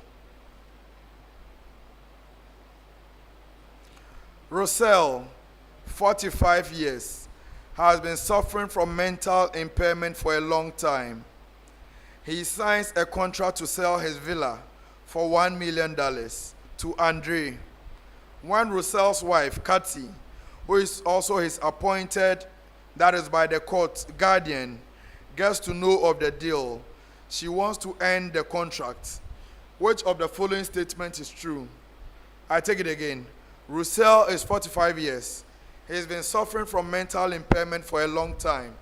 He signs a contract to sell his villa for $1 million to Andre. When Russell's wife, Kathy, who is also his appointed guardian, appointed by the court, gets to know of the deal, she wants to end the contract. Which of the following statement is true? University of Ghana. Russell has the right to enter into such a contract. Russell has the right to enter into such a contract. True or false?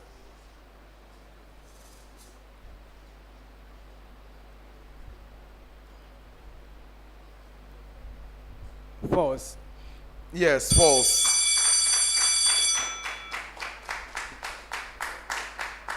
University Dombo.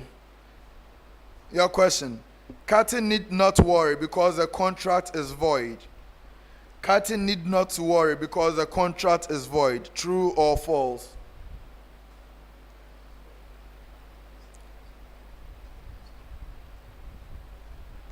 True. Yes, it's true.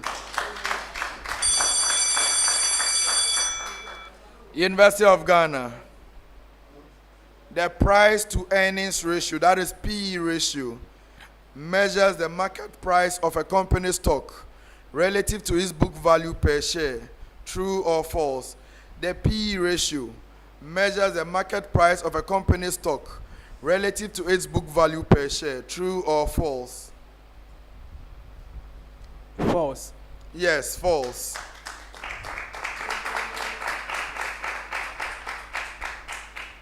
Dombo, a company with negative earnings cannot have a PE ratio. True or false? A company with negative earnings cannot have a PE ratio. True or false?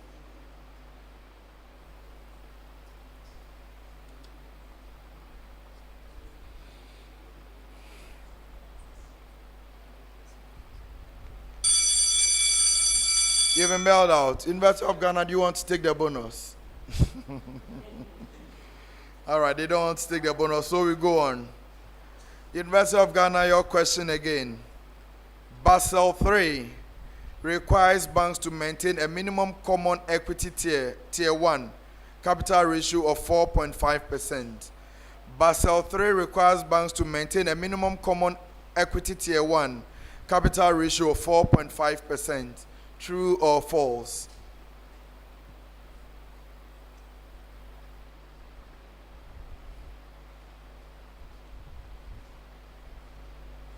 True. Yes, true.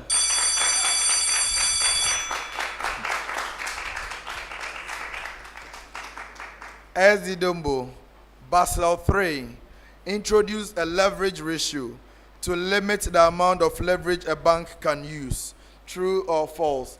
Basel III introduced a leverage ratio to limit the amount of leverage a bank can use. True or false?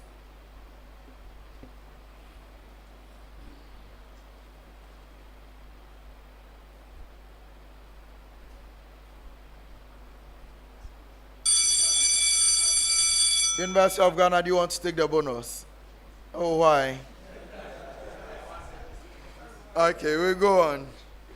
Your major question, University of Ghana. Brand equity refers to the value a brand adds to a product based on consumer perceptions, brand loyalty, and brand associations. Brand equity refers to the value a brand adds to a product based on consumer perceptions, brand loyalty, and brand associations.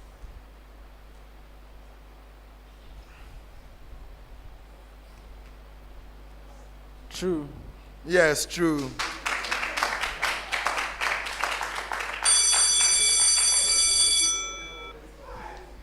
Dombo,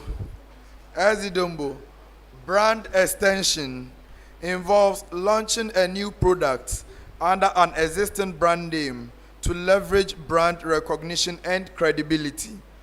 Brand extension involves launching a new product under an existing brand name to leverage brand recognition and credibility. True or false?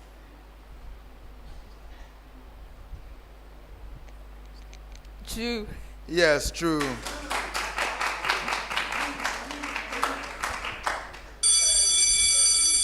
Next set of questions, we are beginning with SD Dombo. SD Dombo.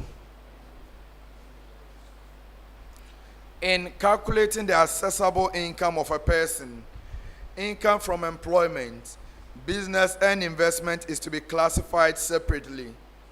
In calculating the assessable income of a person, income from employment, business, and investment is to be classified separately. True or false?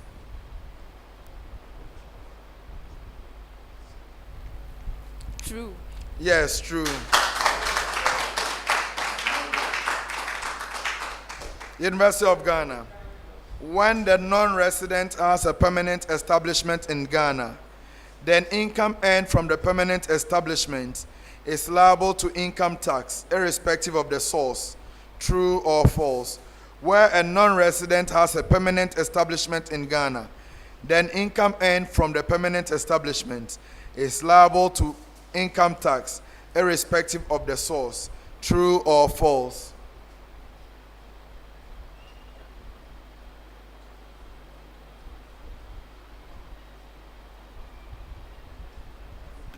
True. Yes, it's true.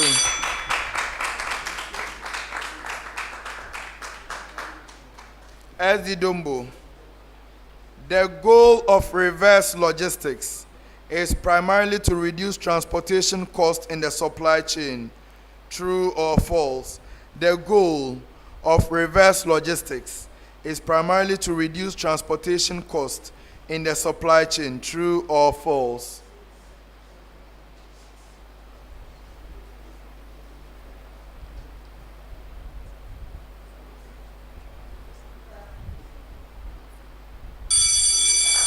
Even bailed out. Bonus for the University of Ghana. Emeka, I want you to try. All right, now your major question, University of Ghana. Reverse logistics refers to the process of delivering goods to customers in reverse order through different distribution channels. Reverse logistics refers to the process of delivering goods to customers in reverse order through different distribution channels. True or false?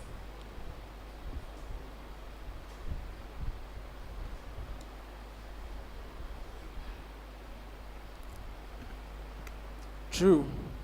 No, not this time. Not this time. The answer is false. Our last set of questions for this round. SD Dombo. The theory of constraints is based on the assumption that time lost at a bottleneck can be easily recovered later in the process. The theory of constraints is based on the assumption that time lost at a bottleneck can be easily recovered later in the process. True or false?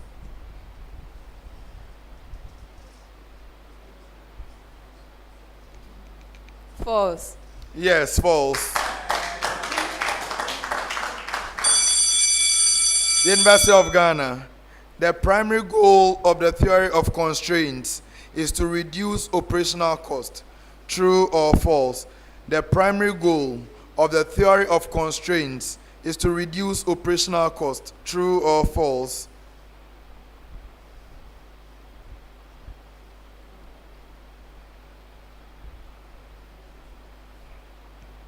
False. Prince, Be bold. False. It is correct. On that note, we come to the end of round 4B, ladies and gentlemen. That is the end of the true or false segment. We have one final round to go. Ladies and gentlemen. So we wait for the scores for round 4B. But remember, the program is streaming live on Facebook, Daily Graphic Ghana, as well as on YouTube. It is brought to us by Graphic Business, ICAG, and GTech. Our sponsors are MTN, PwC, Glyco, CompuGhana, Gold Ghana, and the Ghana National Association of Teachers. Our media partners, Daily Graphic, Graphic Online, and TV3, as well as Asasi Radio. So the scores for round 4B, ladies and gentlemen.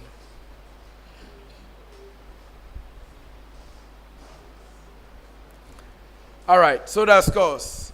At the end of round 4B, LZ Dombo University had 8 points. The University of Ghana had 11 points.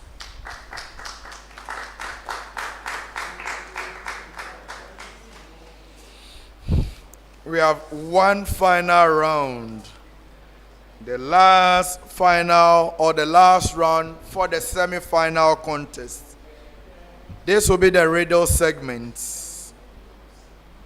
There will be 6 riddles in all. Each riddle is open to the two of you. You have to indicate your readiness to answer a riddle by ringing a bell. Let me hear the bell from SD Dombo. And that of the University of Ghana. When you ring a bell, you have 10 seconds to give an answer. If you give a wrong answer, you can no longer partake in this riddle. And where there are further clues, I'll read them to the hearing of the remaining school. You may get 5 points if you get it correct on the first clue. 4 points if you got it correct on the second clue. 3 points on any other clue thereafter. Please, are we ready? University of Ghana, are you ready? SD Dombo, are you ready? All right, so riddle number 1.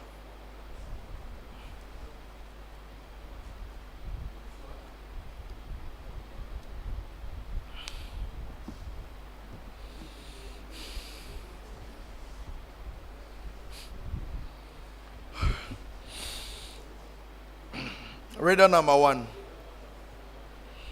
I am a financial practice of repackaging debt instruments. I pool assets and repackage them into interest-bearing securities. 2. I allow the original lender or creditor to remove assets from his balance sheet to underwrite additional loans. Investors profit as they earn interest, as they earn a rate of return based on the associated principal and interest payments made on the underlying loans and obligations by the debtors or borrowers. 3.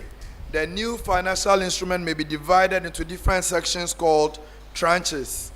The tranches consist of individual assets grouped by factors such as loan type, maturity date, interest rate, and remaining principal. 4. I create liquidity by allowing retail investors to purchase shares in instruments that will be unavailable to them. 5. I am the process of taking an illiquid asset or group of assets and through financial engineering, transforming it or transforming them into an investable security. Who am I?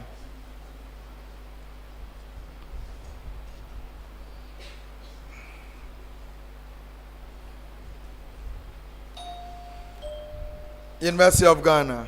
Capital restructure. No, that is not correct.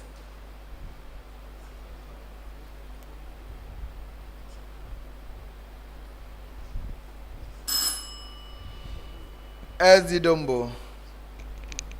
Debt factoring. No, that is not correct. It is called securitization. Securitization. Riddle number 2. I am a phenomenon in social psychology relating to goal achievement.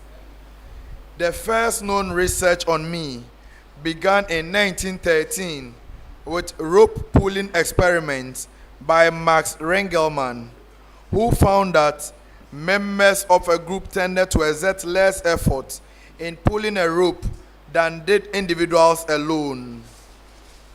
3. I am caused by a number of factors, including larger group sizes, lack of clarity for the task someone needs to complete, lack of motivation or accountability, etc. 4. I am seen as one of the main reasons groups are sometimes less productive than the combined performance of their members working as individuals. 5. I am the phenomenon of a person exerting less effort to achieve a goal when they work in a group than when working alone. Who am I?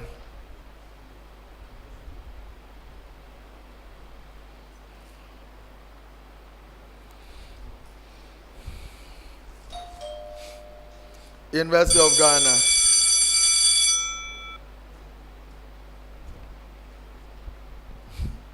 Free riding. No, it is not free riding. Dombo, did you ring your bell?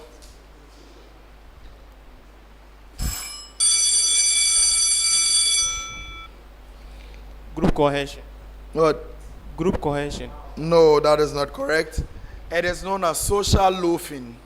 Social loafing. Riddle number 3.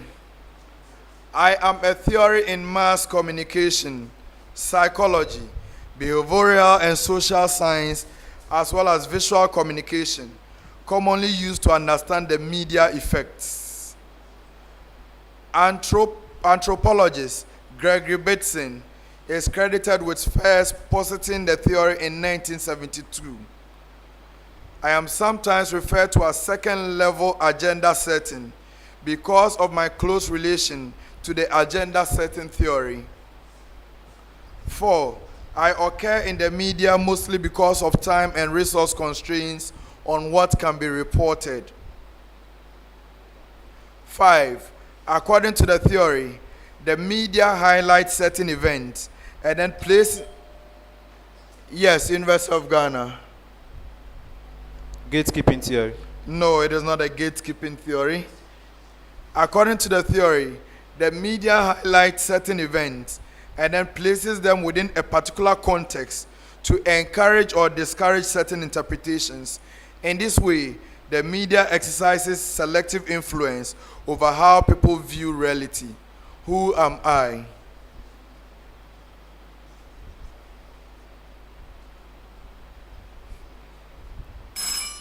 Go ahead, Dombo. The reality theory.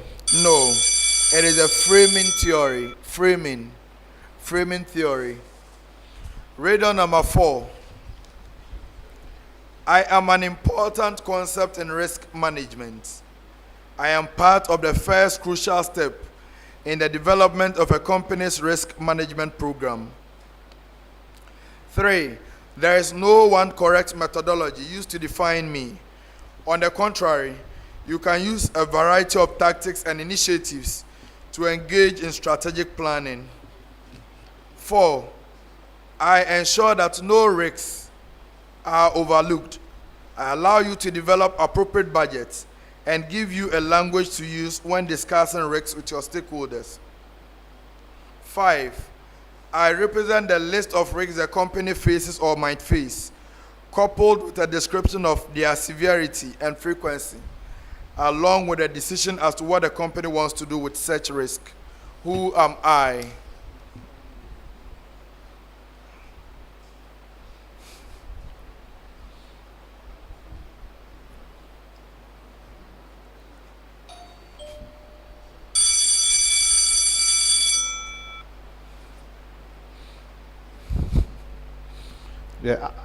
The ALAP principle. No, that is not correct. Dombo.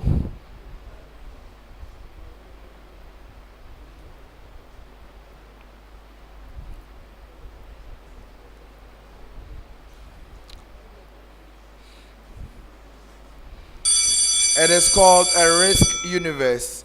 Risk universe. Riddle number 5. I am an asset that is used in a service concession arrangement and a public-private partnership arrangement. I am recognized by the grantor or grantor if it regulates or controls what services the operator must provide with the assets, to whom it must provide them and at what price. 3. The grantor is required to consider the entire life cycle of the asset, from its construction or acquisition through to its operation, maintenance, and eventual disposal. This ensures all costs and benefits are accounted for over the asset's useful life. 4. Service concession assets are measured initially at fair value. Subsequently, my measurement considers the entire life cycle cost, including maintenance and upgrades. 5.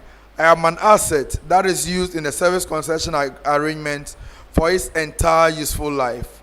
Who am I?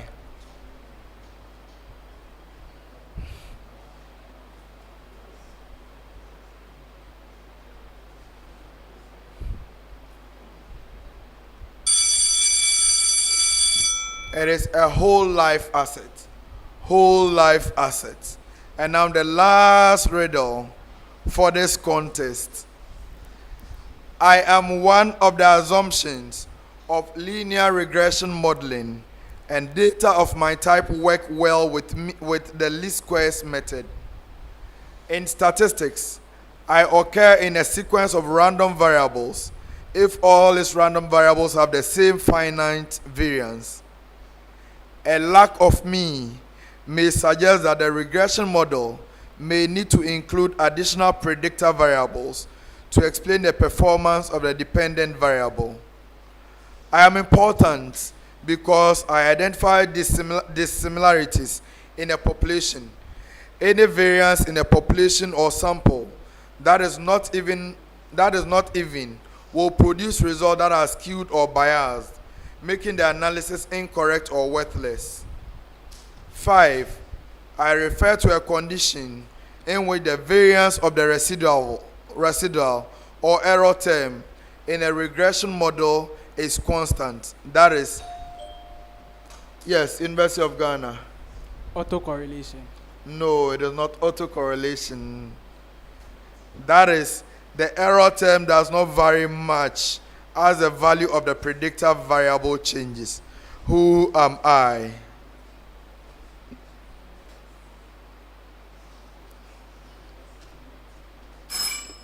Yes. Coefficient of variation. No, please. No, please. It is known as homoscedasticity. Homoscedasticity. On that note, we come to the end of the contest.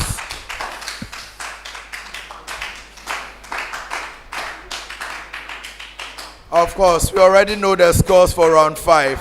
0-0. 0-0 for the two schools. We wait the final scores to determine who won this contest. But before then, Ezi Dombo, how do you assess the contest overall?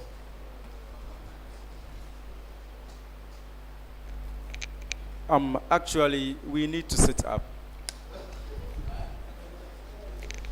Our performance is below expectation. I think Quizmaster has dodged us. Nothing has worked for us today. So, now what have I done? What do you think went wrong? Yeah, the areas that we prepared on and the scope that we learned, the questions went beyond our preparations. Okay. So this is the semi-final stage. The winner of this contest will progress to the final. Assuming you don't progress to the final, what will be your major takeaway from the TBSC? I want each of you to speak, beginning from Marzouk. Okay, thank you, sir. The program really helped so much. It helps us uncover other areas so we really learned a lot. So all right, Al Hassan. Yes, this contest has given me more insights about life, and it started when we had our regional and national, our zonal and national contest. In fact, I really learned that it is not always for you to be a winner in certain circumstances. you can be a loser, but you can progress. All schools that we were able to contest with, like the Accra Technical University, when they won us in our first contest, in fact, we couldn't eat, not knowing that they will be in the house before us.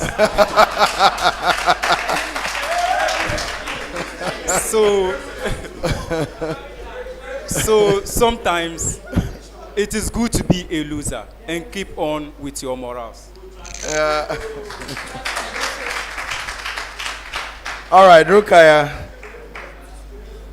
I would say TBSC has helped me in combating stage fright. I thought coming up here I wouldn't have been able to say something bold, but with it I can firmly say that when I'm given the opportunity to speak in public at any place, I'll be able to deliver.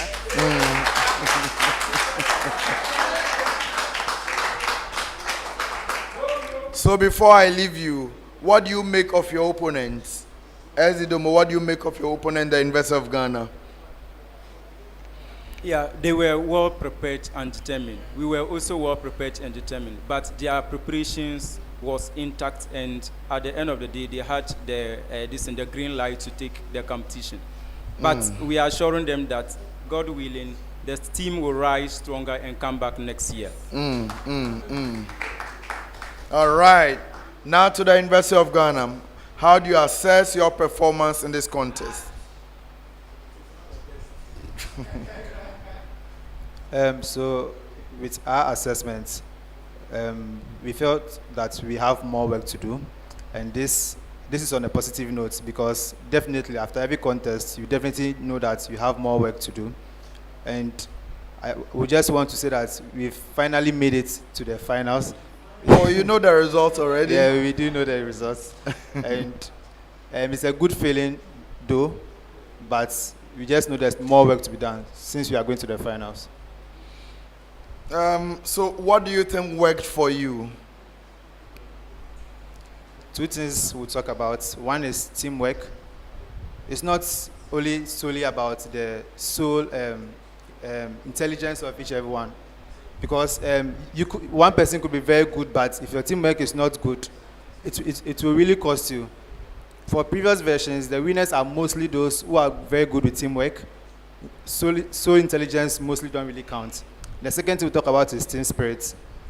And we believe for this particular year, our team spirit has really been commendable, and that is a reason. Okay. So you have already said you are going to the finals, but let's assume that you are not. What will be your major takeaway? You have spoken, Emeka, so I want Prince and Jonathan to also speak to me. So the competition has always been an insightful one. Anytime we come here, we learn new things, and then we realize that there's still more, or there's still much to be learned, and we are grateful for that. Yeah. And then Prince. Okay, so this competition has taught me how to think on the spot and provide answers. So thank you for that. All right. So ladies and gentlemen, at least every one of us has learned a thing or two. And that is the essence of the Tertiary Business Science Challenge. I want to believe that my audience, home and here, have also learned a thing or two from this contest. So ladies and gentlemen, at the end of the contest, the final results.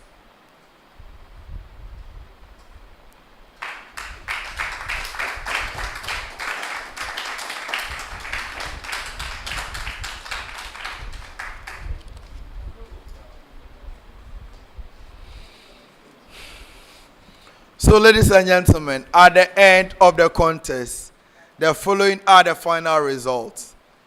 Dombo University of Business and Integrated Development Studies from WA in the Upper West region had 41.67 points.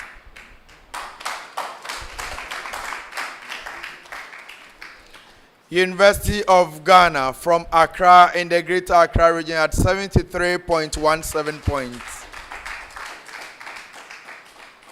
So, ladies and gentlemen, by these results and by the powers in me vested as a quiz master of the Tertiary Business Science Challenge, for the first time ever, the premier university, the premier school of business in Ghana, the University of Ghana, has qualified to the grand finale of the Tertiary Business Science Challenge. Congratulations to University of Ghana. Yes, they deserve a round of applause once again.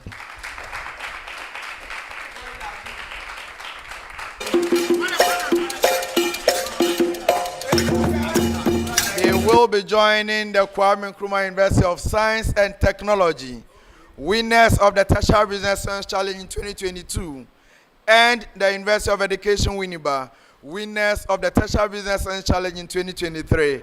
2 champions, 1 first-timer. It will be fireworks, ladies and gentlemen. Ezi Dombo, unfortunately, your journey this year will have to come to an end at the semi-final stage. You did great. Your scores, 41.67, are indeed quite high, and they are respectable. You did not disgrace your institution at all. You came against the mind of the South East Zone champion University of Ghana, and indeed you performed creditably well.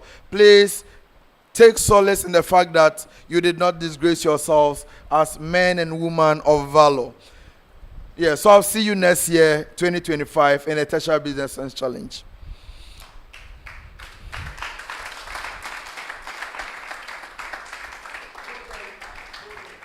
So, ladies and gentlemen, 3 semi-final contests today.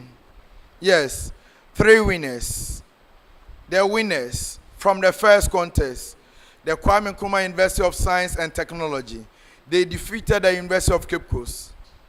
University of Education Winneba, they defeated the University for Development Studies. And the University of Ghana defeated the SD Dombo University of Business and Integrated Development Studies. So, by these results, our 3 finalists for 2024 are the Kwame Nkrumah University of Science and Technology, the University of Education Winneba, and the University of Ghana. Ladies and gentlemen, 3 great institutions, 3 different zones, 3 zonal winners. The winner of the middle zone, the winner of the southwest zone, and the winner of the southeast zone. That is a titanic clash. Ladies and gentlemen, it will be full of fireworks because I know what these 3 great institutions are made of, and we'll be ready for a lot of violence that day. We will communicate the dates for the finals with all of us, but we are wrapping up with our semi-final contest. Special appreciation to my 3 panel of judges. We have Mr. Eli Sigmund Yevuga Sigmund. He is a managing consultant at SPA Executive Institute. Mr. Albertini Aitego, Head of Finance and Investment at the Ghana Commodity Exchange. And we have Mr. Dixon Hassan. He is a accountant and compliance manager at Lantini Limited. So, ladies and gentlemen, on behalf of Graphic Communications Group, Graphic Business, ICAG, and GTech, on behalf of my sponsors, MTN Ghana, PwC, Glyco Group, Compu Ghana, Ghana National Association of Teachers, as well as Gold Ghana, on behalf of my media partners, Daily Graphic, Graphic Online, TV3, and Asasi Radio. Of course, I cannot leave without recognizing my hard-working production team.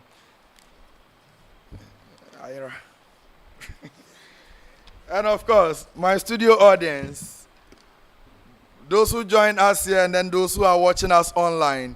My production team once again, Mr. Atuafo, MD of Graphic Communications Group. Franklin Sowa is a Director of Marketing and Sales at Graphic. Mr. Samuel Isel, Hussein Zakari, the project lead. David Abel, Yvonne Aye, Prosper Zuma, NSJC David Gazol, Lawrence Asari, Jacob Doku, Felix Tay, Joshua Impenua, Ivan Stayuba, Harrison, Franklin, Alfred AJ Akon. Thank you so much, gentlemen and ladies, for supporting the Tertiary Business Science Challenge semi-final project. We will meet at the grand finale, where we will have a very wonderful contest between the 3 great institutions that have qualified. Once again, the 3 finalists are the Kwame Nkrumah University of Science and Technology, the University of Education Winneba, and the University of Ghana for the very first time. So, ladies and gentlemen,